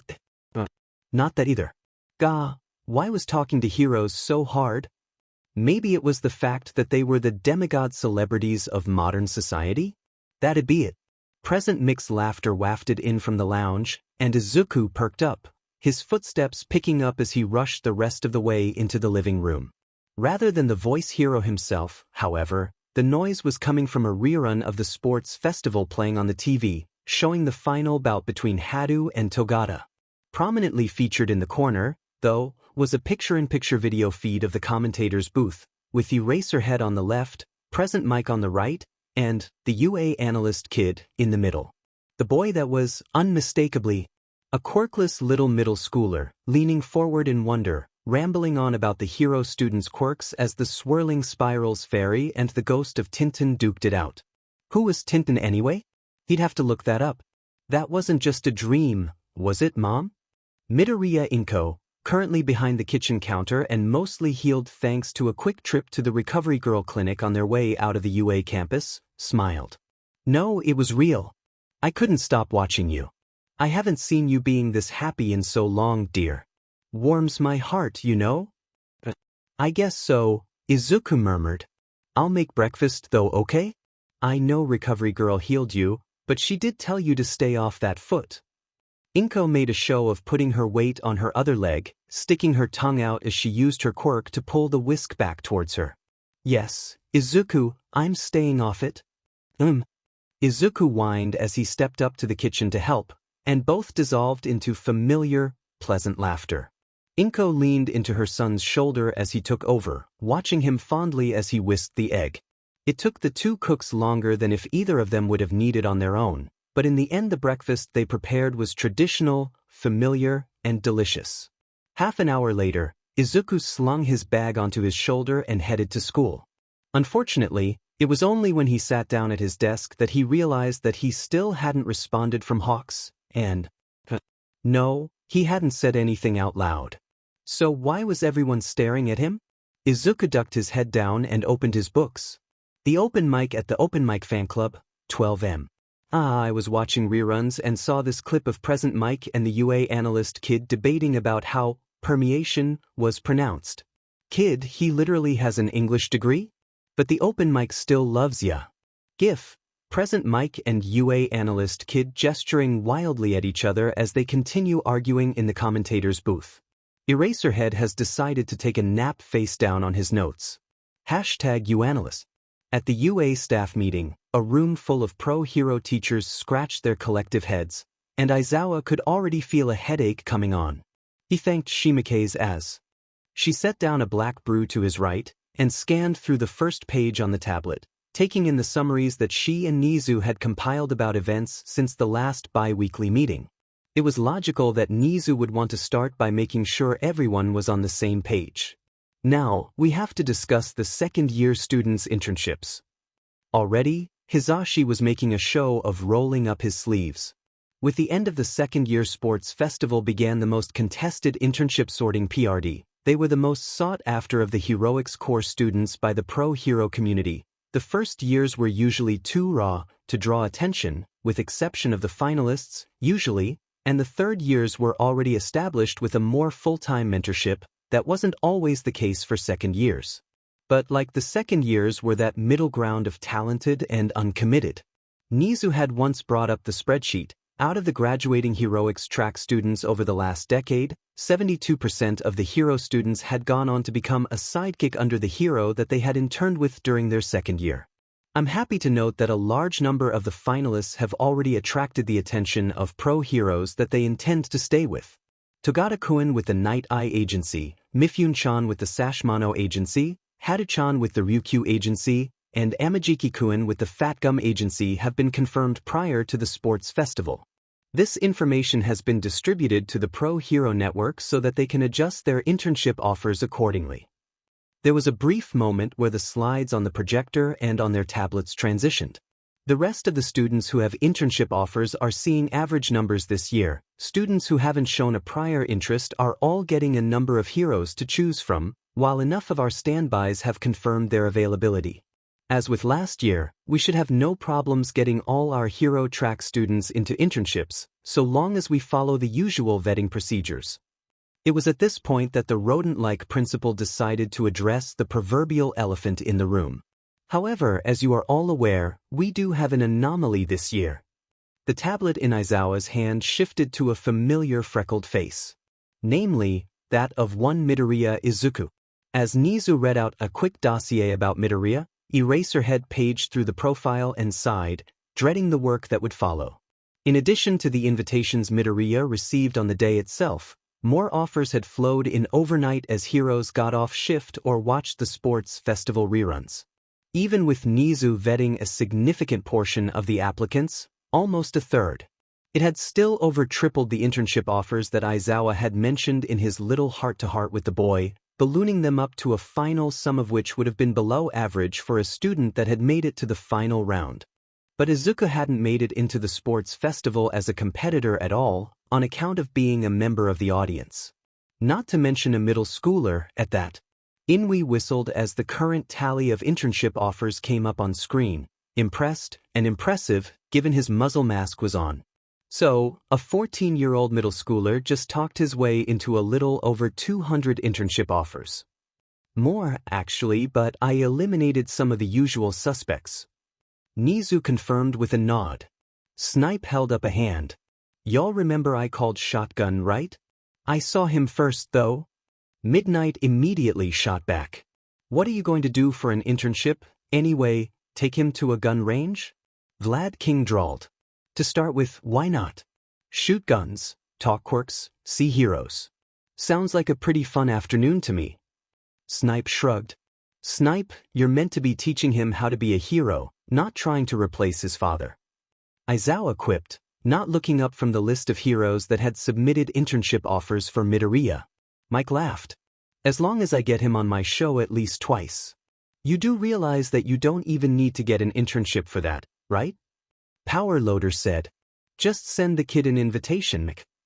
Mick's face stalled, for a moment, before he grinned. Oh yeah, right. There were several sighs in the room. Midnight pet her head to one side and raised her hand. Problem, is it even legal for a 14-year-old that isn't even enrolled at a hero school to be taken on an internship? Yes, that is a barrier to him becoming an intern. Nizu nodded towards the heroine. I've spoken to some members of our legal team. Their initial conclusion is that so long as the boy's caregivers and current place of education consents to it, young Midoriya can intern under a hero in a support capacity, much like our own internships work, but with an outright ban on combat. Well, whoever's stupid enough to try and get a middle schooler to stop a mugging shouldn't have a license in the first place. Growled Inui, and several heads nodded in agreement. Correct. Nizu confirmed, and went back to his notes. That being said, Midoriya-kun seems to be a more analytical type, anyway, so it may be better to offer him an alternative to the traditional internship format. Finely conditioned instincts got the assembled heroes to still. They were all too aware of Nizu and his schemes, after the amount of time they had spent working for him. It was Midnight that tested the waters first. Such as, I propose that we allow Midoriya Izuku to choose who and when he wants to do the internships. He's not constrained by the UA curriculum, after all, and when he does, it will work out as a rolling internship PRD where he gets to spend a weekend, or after-school time, working with various hero agencies. Some of it will be remote work, which we will facilitate, while others will involve working directly at the agency in question. Snipe let out a wail. But I called shotgun. I call automatic chain gun turrets. Nizu deadpanned, locking eyes with the cowboy. Never breaking their intense eye-to-eye contact. The principal leaned over until his paw was hovering over a red button on his chair arm. There was a rapid evacuation of the chairs on either side of Snipe. The gunslinging hero held up his hands in surrender. I withdraw a shotgun, you whisker-faced heathen. Aizawa glared at the screen, knowing just how much paperwork that was going to require, and since he had already taken a chunk out of his first-year class, he knew who would be given that workload. Isn't that excessive? Putting so much on an untrained kid? Ectoplasm hummed thoughtfully. It is, but is that going to become a problem? He'll be filling an analytical role rather than a frontline hero role. Plus, the kid sounds like he's a real hero nerd. Who are we to take that opportunity away from him? But what about his life outside of school? Doesn't he deserve a chance to spend time with his friends, just a kid? Midnight. Given how he reacted to us, I don't think he's got much of a life outside anyway. Aizawa's cynical side supplied. All three of you have raised good points and given me much to consider. Nizu acquiesced with a flick of his whiskers. Let's table this discussion until we can open communications with the Midoriya family and Aldra Middle School for their input. After all, we mustn't discount their own wishes. There was a general murmur of agreement and Nizu nodded. Very well then. May I have volunteers to go to Aldra Middle School this afternoon to open a line of discussion with them? Aizawa, to his own surprise, found himself joining several others as they raised their hands. Morning PRD classes had been strange, to say the least. It was obvious as to why. It wasn't every day that the quiet, weird, quirkless kid spent half of yesterday on national television with two pro heroes commentating on the UA Sports Festival. The rest of the class had been, to pick a word, cautious with him. Staring. Whispering. But not a single one had dared do anything to him. Even the teachers seemed to ignore him as they tried to figure out what to do with the quirkless kid. He wasn't sure if this was a relief or not.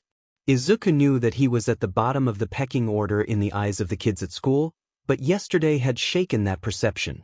For the most part, the other students didn't seem to know what to do with him, and he had kept a lid on his muttering, chewing on a pencil to keep his mouth shut. So they had left him alone, their uncertainty holding them back from the usual routine. It was like everyone was holding their breath, waiting for something to happen. Or rather, waiting for Kaken to do something. Because while Izuku was at the bottom of the totem pole, Kaken had been placed at the very top, and by some miracle the explosive blonde hadn't done anything. Instead, Kaken had spent the day looking at him, red eyes boring into Izuku's face whenever he turned around to check on the blonde. That had made him more nervous than the rest of the class actions combined. Kaken hadn't said a word to him. None of his shouting, calling him Deku or anything. Instead, the blonde had spent all of physics and chemistry staring at him and looking, and Izuku was silently worried if this pressure would boil over explosively. His memories brought up a standoff that Snipe had with a gun-wielding villain about 6 months back. The standoff, where both were standing on either end of a convenience store, ready to draw their weapons, had the same feeling as the tension that he was feeling in the air now. She had been expecting something, a little knot of worry fraying her nerves. So when her phone began to ring, Inko let out a breath she hadn't realized she had been holding and reached out with her quirk to bring the gently vibrating cell phone to her hands. "Hello? This is Midoriya Inko speaking." "Ah, Midoriya-sen, a pleasure to meet you. This is Shimike's Hatsu, I'm a secretary at UA." The female voice on the other end of the line was soft and feminine, and put Inko at ease with how light and gentle it was. "Oh, I see. How can I help you, Shimike-san?" "Well, we were hoping that you wouldn't mind being able to come to Aldra Middle School with us. We were hoping to kill two birds with one stone by having one meeting with all parties present regarding your son's internship offers." Inko blinked. "Excuse me, internship offers with UA?" "In a sense, yes. You see, he's garnered some attention in the hero community, and several want to make him an intern to support their agencies, like they do with the students here." "Ah, but Izuku isn't a hero student at UA, is he? Is that even allowed?" The knot of worry tightened in her chest again. "We're confirming on the finer details, but given that your son will be there as a quirk analyst rather than a hero, he won't actually fall afoul of any of the usual laws and restrictions around minors acting in a hero job." Shimike's assured her, and Inko felt a sigh of relief loosen her shoulders. "That's good to hear, Shimike-san. When will the meeting be?" "Today, actually. We were really hoping to pick you up on the way to Aldra and discuss a few things about Izuku on the way there." That's really no trouble, Shimike-san. Midoriya-san, you sprained your ankle on our campus only yesterday. Please, allow us to assist you." "If you're sure." She relented. "I'm actually at home right now, took the day off, you see. Do you have my address?" "I'm afraid we don't. But I do have a notepad right here. May I have your address, please?" Inko quickly recited her address, and Shimike's confirmed it. "We will be there soon, Midoriya-san. Perhaps in an hour? Would that be enough time for you?" "More than enough. Thank you for being able to come on such short notice, Midoriya-san. I'll see you there. Soon." Inko got up to start getting dressed. Two heroes, a principal and a secretary, walk up to the car. Mike narrated. "I feel like there should be some kind of punchline here." The blonde cockatoo lookalike chuckled as he got behind the wheel and rummaged for the car keys, buckling up as he touched the keys to the sensor and started the car up. "Maybe we should ask your girlfriend, Shota?" "Ms. Joke is not my girlfriend." Aizawa answered as he strapped his seatbelt on at the front passenger seat and checked that Shimike's and Nizu were similarly buckled up before hitting the remote to open the garage doors and pulling up the GPS function on his phone. "Ah, but you knew exactly who I was talking about. Out the front gate and take a left." He read off the screen, pointedly ignoring the voice hero. Mike nodded, grinning at his friend as he took the parking brakes off and coasted them out of the UA motor pool, past a pair of two-pointer exam bots. Have you ever considered making a GPS voice pack, Shota? I bet you'd improve Japan's driving immensely. People would be too afraid to disobey your instructions. Never have. Take the second right. I think Aizawa-sensei has an excellent voice. Shimike's offered, and Niza didn't hide his cackle as he continued to tap away on his phone from the back seat. The erasure hero let out a long-suffering sigh. Please don't encourage him. He checked the app once again. Only 20 minutes drive to get to the Midoriya residence, then from there to Aldra Middle School. 20 minutes too long, in his opinion. It was pure coincidence that his long-range patrol would take him to Mizudafu, home of UA. Pure coincidence, he'd tell anybody. Definitely not motivated by the fact that the UA analyst kid probably lived nearby. It wasn't like one of his classmates had told him which school the analyst was. And it wasn't like he was going to drop in and say hi so that he could grab a selfie to send to Rumi. That'd be unprofessional after all. Hawks smirked and red wings beat in the air as his eyes scanned for the school. His jeep is telling him that it should be coming up in a minute or two. Deku, you lying piece of shit. Izuku yelped as he was roughly shoved against the wall by a furious Tsubasa.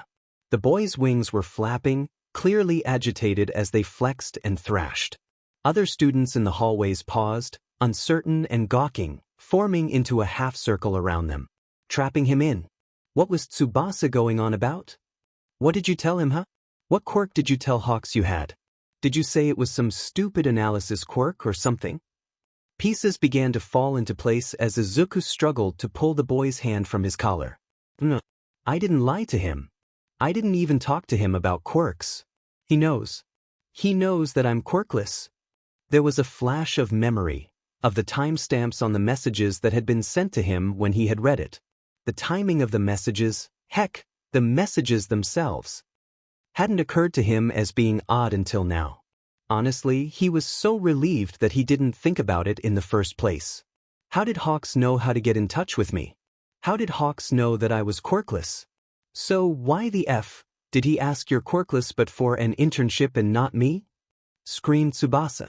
Izuku blinked, the words springing off his lips faster than he could think as he looked, bewildered, at Tsubasa. You were the one who told him who I was. The boy's wings flared, almost knocking over another student that had gotten too close. What the hell are you on about, Deku? Hawks started messaging me out of nowhere. Well, he didn't think that it was because someone had given him my username. Shut up, Deku. You're lying again. The winged boy snarled. You probably went bragging to him and then lied to him. You lied to him and... The window behind Izuku's head went dark, before it was pulled open. They were on the 3rd floor. Which meant, sup kids, having a school hall fight. Nighty, Mirio-kun, what do you think of that analyst boy? Lemming Lion, you mean Midoriya? I got to meet him right after the sports festival ended. We had a little party in the commentator's booth. Lemming Lion, he was great. Like Tamaki but green. Tongue sticking out. Nighty, yes, that's him. Nighty, I was considering adding him to the team roster as another intern, if UA allows us to. Lemming Lion, we're getting a kohai for me? Really, sir? Nighty, since I'm planning on having you become a more active patroller next year, it'll be good to have you start building up support contacts for things like quirk analysis. Lemming Lion, really? That'd be awesome. He had so many new ideas about all of our quirks. Lemming Lion, and about quirkless fighting styles like yours. Lemming Lion, because he is. You know, quirkless. Nighty, quirkless?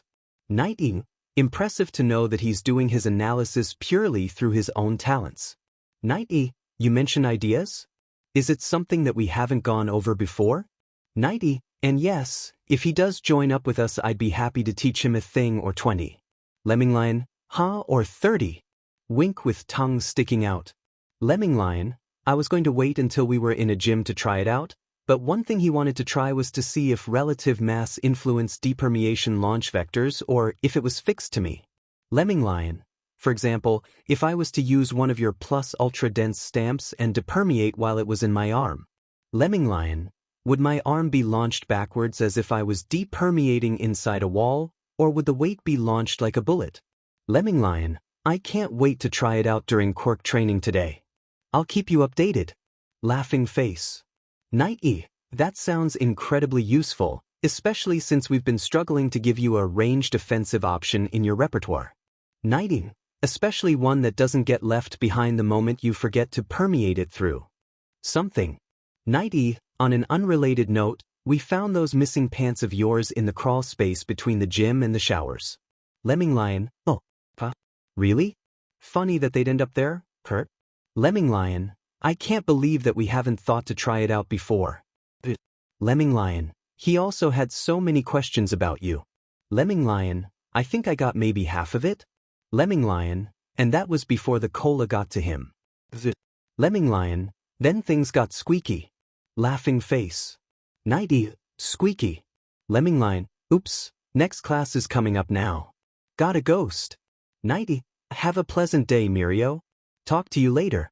Lemming Lion, laughing face, laughing face, laughing face, laughing face, laughing face. Closing the app, Sasaki Mirai laughed as he put away his phone.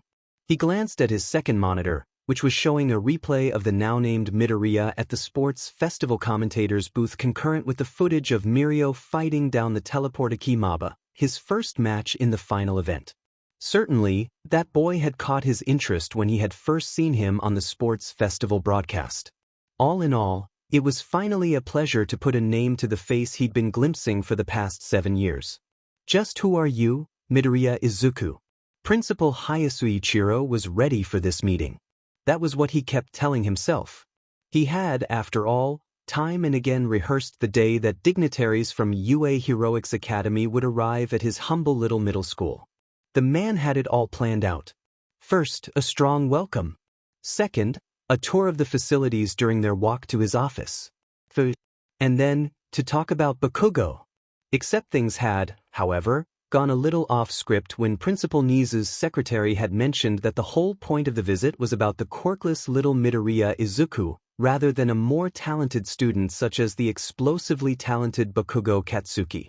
At first, the man had worried that the boy had broken into UA or done something similarly stupid, but as it turned out that he had not only wormed his way into the commentator's booth wearing a UAP uniform, but the brat had also spent the latter half of the sports festival gushing about quirks. Not only had the crowd loved it, but so did UA. Again, something outside of his expectations, but Principal Hayasui considered himself an open-minded, progressive man. What UA liked, he liked. Even then, he was still feeling like he was sweating bullets as the UA-marked car pulled up to the visitors' parking lot, driven by none other than a pro hero, who was loudly chatting with. Why did the UA dignitaries pick up a hobo on the way here? The principal recovered as the car came to a stop, and plastered on as pleasant a smile as he could manage as the receiving party, the principal, the vice principal, and several other teachers not occupied by lunch duties, walked out to watch the disembarking pro heroes. Present Mike exited first, opening the rear door to let out, a woman in a dark blue business suit with her long blonde hair tied back by a black headband. She didn't seem like a pro heroine, but the next person to step out was definitely the infamous Principal Nizu of UA, followed shortly afterwards by Midoriya's mother. Trailing behind them was the hobo. Ah, Principal Nizu. On behalf of Aldra Middle School, we welcome you. He bowed, formally, and Nizu did the same, as was appropriate, and both parties followed suit on their respective leaders. Even the hobo. Hayasui didn't stare. You're doing great, Hayasui. He mentally cheered himself. My name is Hayasu Ichiro, and while I'm familiar with Midoriya-san, perhaps we should do introductions for the rest of your group first? And perhaps get them to notice the hobo? Absolutely. This is my secretary, Shimikei Sakura, and you have of course met Midoriya Inko before. To discuss her son's inappropriate behavior, but I'm not going to mention that. Yes, we have met. In the past. About Midoriya-kun. The little principal of UA had a gleam in his eyes as he did so. And finally, may I introduce the pro heroes present, Mike and Eraserhead? They were the two who interacted most with Midoriya-kun during his stay on our campus. You may remember them as the commentators of the sports festival. That wasn't a hobo? Hayasui rallied quickly and bowed again. A pleasure to meet you, ladies and gentlemen. Now, may I introduce the vice principal? The hallway was silent, and all the attention had been esiki to a single point just above and behind Izuku's head. He knew that voice, had heard it in interviews, in recordings of hero fights, and closed his eyes in silent thanks. Slowly, the greenet turned his head to find that yes indeed, Hawks was balanced on a windowsill, one hand braced on the window frame above. Hawks leaned forward, and all the students recoiled back. Gonna borrow the green bean for a sec. See ya. Izuku yelped as he was grabbed by the collar and hauled out of the window in a smooth, uncannily practiced motion. His body didn't scrape along any glass and his feet didn't bang on the windowsill. Aside from a small grunt of effort, the entire thing had been nearly silent as he was pulled out of Tsubasa's frozen fingers and out into the air as Hawks jumped backwards. Just how much experience does the pro hero Hawks have with silently pulling people out of windows? He thought of the reasons why the pro hero Hawks might know how to do this so effortlessly, and decided that he didn't want to know. And even with his wings flared behind him, that ground was coming up fast. So fast. A beat of the wings slowed them at the last second, however, and Izuku managed to keep a hold of his breakfast from falling out the bottom of his stomach or from shooting back up and out where it had come from, so he considered it a success. Oh shoot, you aren't used to the G-forces, are you? Eyes bulging, hands clapped over his mouth, and looking distinctly greener than his own hair, Izuku whimpered. Oopsie. Sorry there, kid. You alright? I'm gonna touch your back, is that okay? The greenet nodded, even though he was half bent over. Why was Hawk's hand on his back, gently rubbing soothing circles, helped. Izuku closed his eyes and focused on not throwing up. Shoo, it's all good, kid. It'll pass real quick. Hey, is there like a head honcho around here, right? Like a principal? Another nod. Okay, how about you lead me to him? Hawks ped his head to one side much like the birds he was named after. If you're up to walking. Izuku nodded again, and once he had gathered himself up he glanced up at the window, where a dozen heads were lined up and looking, before walking off in a hurry. The entire way there, they were drawing stares. Of course, when you were in middle school and had the number 5 pro hero walking alongside you, it was kind of hard not to draw stares. Izuku's eyes never left the floor as he nervously walked alongside Hawks. The winged pro felt like he was walking casually, though his head swiveled this way and that much like the birds that he was named after. Most students shrunk away from his gaze. Others got a wave back and a smile. Sometimes it was an arm that waved, other times it was his wings. So, I never went to middle school. Hawks said as they walked down the stairs and into an empty corridor. I mean, I've visited some, for like, meet your heroes type stuff. There was also that one hostage situation. But yeah, never went to middle school as a student, Izuku blinked. Why yeah? Got put into a special training program when I was your age. That's the reason I was able to get such a head start, but, you miss out on a few things. Hawks nodded sagely. Say, is that how schoolyard fights are supposed to go? Izuku considered for a moment. No. Because, usually, a pro hero doesn't come to save you. Oh. Well, you're welcome then. Hawks chuckled, reaching up to scrub Izuku's hair. Izuku didn't stop the little giggle that escaped his lips. Thank you, Hawks. Hizashi trailed behind as the principal continued his little tour. He wasn't sure that the principal was aware that they blew up buildings more impressive than this minimalistic but functional school in Training Ground Beta on a semi-regular basis, but he was willing to follow along as Hayasui gave them the sales pitch on Aldra. As if anyone in the group had a child that wasn't already attending.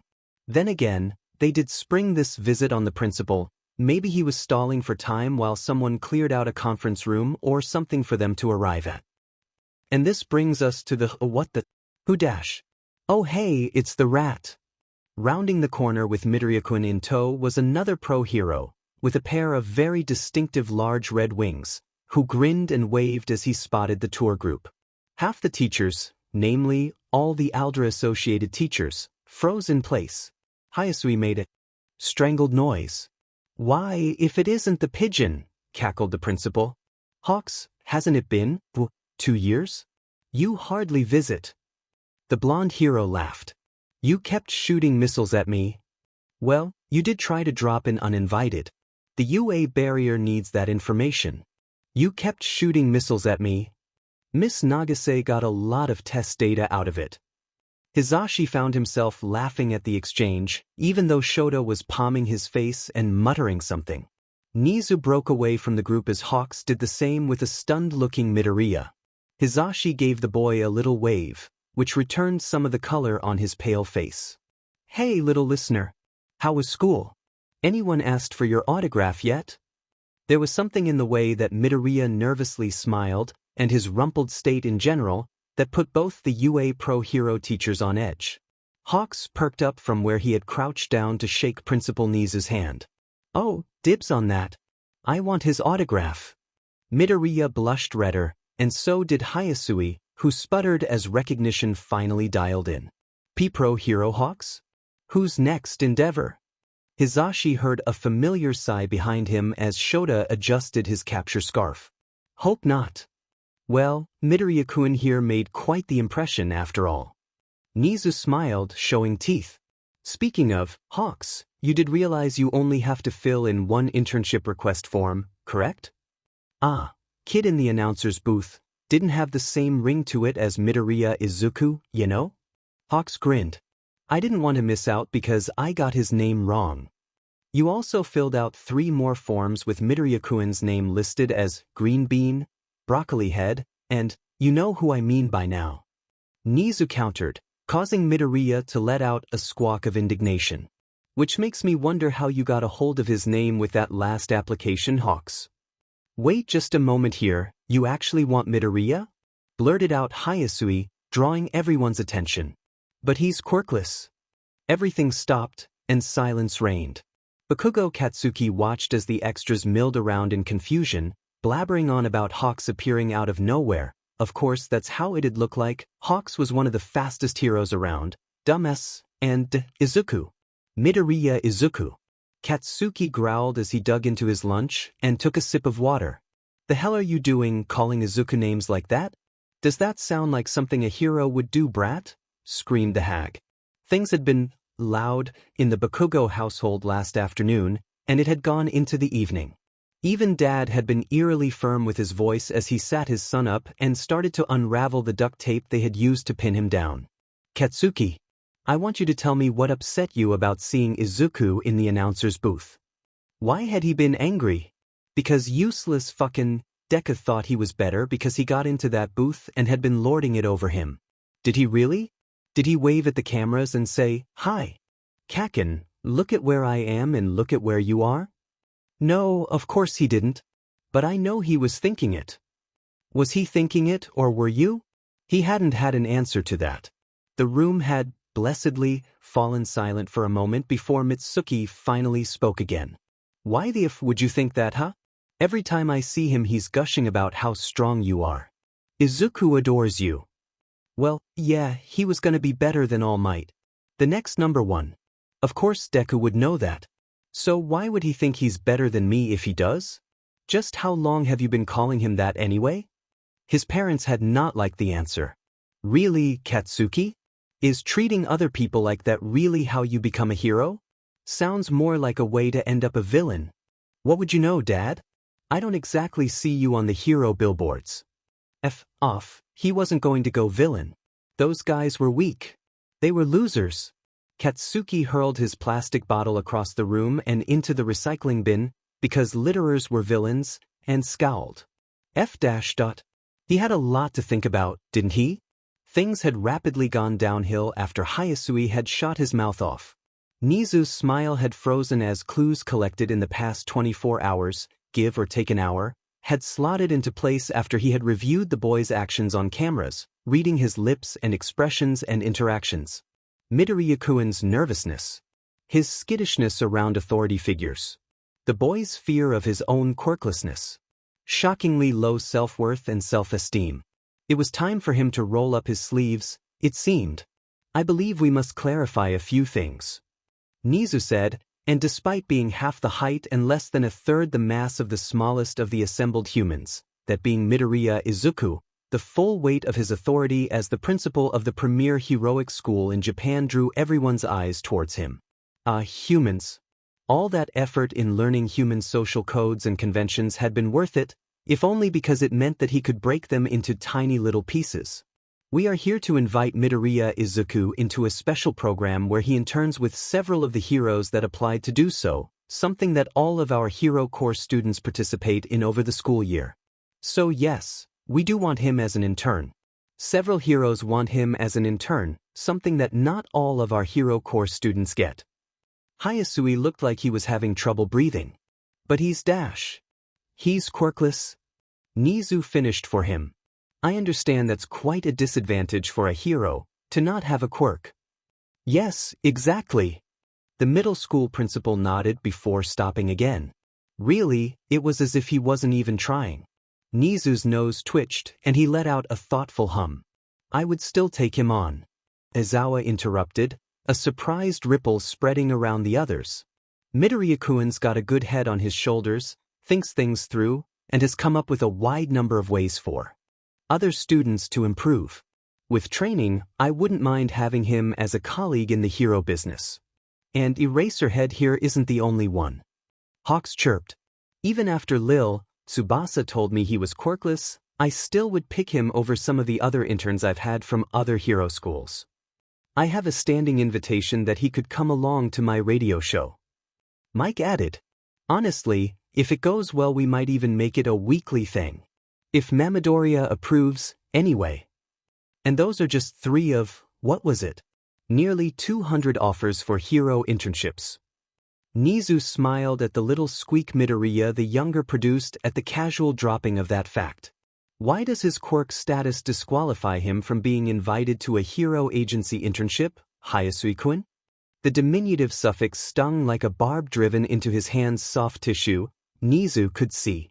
The principal of UA allowed himself to smile, but only internally.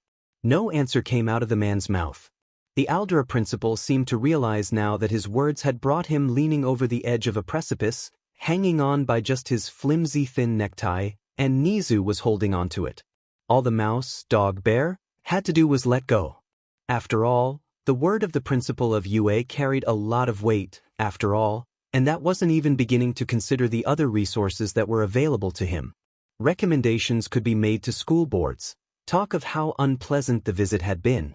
Hayasui's plans to impress UA had failed. Spectacularly. All Nizu would need to do now was turn around and leave, say the right words, and he could crush the school. But he didn't. There were some 347 students in Aldera, spread out across its 3 grades, and despite the teacher's attitude towards Izuku, the school's statistics showed that it did provide an adequate education for the vast majority of its students, with a good number of its students moving on to top-class high schools even if it hadn't had any students make it into UA. If it weren't for them, that would have been the end of Aldera. However, Nizu wasn't willing to displace so many students right after the beginning of a school year, right after students had started to settle in. Especially those who were in their graduating year. There was simply not enough capacity in the neighboring middle schools, and not enough teachers that could be hired to replace them without losing months of precious time to study for their crucial high school entrance exams. And being able to get into the best possible high school truly was something that would affect the students themselves and their future families. As much as he enjoyed inflicting this nightmare upon the teachers, he would stay his hand from further action, if only for the sake of the students and keeping the students here from having to relearn a new school again. So he satisfied himself with this, for now. But nothing was written in stone, not even the conclusions Nizu had drawn. If they didn't change, Aldera would not be raised by barbarians. That was too quick, too clean. It would be the slow death of a besieged village, its members picked off, one inadequate teacher at a time, squirming as they huddled around a dying hearth and wondered, who would be next? So the word would travel. Aldera would not be the only school where changes were made. And Nizu wasn't so selfish as to not allow Midoriya the chance to have at least one bite at this apple either. For today, though, he would have to satisfy himself with vindicating the young boy's talents. I am waiting for an answer, Hayasui-kun. Nizu prompted, snapping his middle schooler counterpart out of his trance. WL. He's only 14? Hero work is unsuitable for him. Hawks stared at the man, but kept silent. An adequate answer.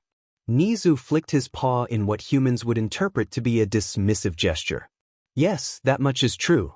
Let me reassure you, Midoriya-kun will not be acting as a full-time frontline hero intern, as UA has done with our other internships. At least, not until he's had adequate training and been cleared for duty, and that will likely be as a UA student, rather than one of a middle school. Hayasui boggled, as did the other teachers, their minds straining to catch up as Nizu casually clobbered them with revelation after revelation. Instead, we wish to at first allow him a chance to meet his heroes and work with them in quirk analysis, both of heroes and of villains. Before the Aldra principal was about to open his mouth again, Nizu interrupted him again. That is, after all, what drew the interest of the pro heroes who wrote to me within hours of Midoriya's unplanned debut, such as Hawks here, as well as Gang Orca, and Sir Night Eye. Nizu beamed, delighting in the way Midoriya's eyes lit up in recognition. I do hope I'm correct in my presumption that you are familiar with Midoriya's penchant for analysis? Perhaps his homeroom teacher? Nizu whirled around to face another teacher. Several recoiled away from him. They were afraid? Excellent. Ueda-sensei, was it? I believe you were introduced to me as Midoriya-kun's homeroom teacher. The bespectacled, middle-aged Ueda looked white as a ghost as he found himself under the combined stares of multiple pro heroes and teachers from the top school in the country, and there was quite significant overlap between the two. Why's? Familiar. We, have discussed Midoriya-kun's quirk analysis in the past. Nizu nodded, eyes predatory. And helped him nurture it, I hope? WL. Why dash? Midoriya-kun has, the man squirmed as his gaze flicked over to a serene-looking Midoriya Inko. She knew. She knew what he had said about her son's rambling and distraction in the past. He knew that the wrong words would cause her to step forward. In short, he was trapped. Perhaps Ueda-sensei here is a little overwhelmed. Inko interrupted. After all, it's not often that we have such well-known people visit this little school. Oh no. Nizu bit the inside of his cheek to suppress a cackle. He could almost read the words off Ueda's face. But I do recall a few things he had to say about my Izuku when we had our parent-teacher meetings. She smiled. Oh yes. Nizu's eyes gleamed as he watched the man look like he was about to melt in front of his eyes. Hayasui attempted to save his colleague. I'm sure they were quite complimentary, Midori-sadash. They were not. Had Inko's words been a blade, Nizu would have needed to have done a lot of scrubbing that evening to get all the blood out. He has, multiple times, called Izuku's analysis a distraction, saying in at least one case that he had no business worrying about others' quirks. While I'm sure this is valid had Izuku been in class at the time, I do believe Ueda-sensei recommended that I also punish him for doing quirk analysis whenever I came across it, to drive the lesson home. Nizu's amusement at Hayasui and Ueda's faces barely won out over the incandescent rage that he felt stirring in his chest. Instead, the mouse-dog bear suppressed a giggle as he remained quiet and let Midoriya Inko take the first bite out of the Aldra apple. New plan, time for the Mizudafu school board to be given an object lesson. He glanced to Izuku, who seemed to be openly shedding tears. Nizu grinned at the boy as his mother began to tear into the teachers, airing grievances that must have been almost 3 years in the making. The greenet returned a wobbly little smile. Good enough. The meeting fell apart quite quickly after that, Shimike's Sakura thought. The Aldra staff were quickly reduced to distressed, blubbering messes ready to agree to anything that the UA staff and Midoriya's demanded. Nizu quickly took control again with a polite nod to Midoriya Inko, and after a quick transfer into a conference room, Sakura's attaché case was opened and the necessary paperwork was hurriedly stamped with their seals, essentially signing off all of Izuku's heroic education to UA. Izuku was sent off with Aizawa to collect his belongings. Clearly today had been distressing, with how he had been crying silently half the time as the meeting happened, and he'd be sent home with his mother. So, I take it that you're not going to be calling my dad off? Shimike's drawled with a wry smile, pulling the recording device from where it had been sitting underneath her shirt collar and carefully depositing it in her attaché case. Nizu laughed as he walked to the car with her.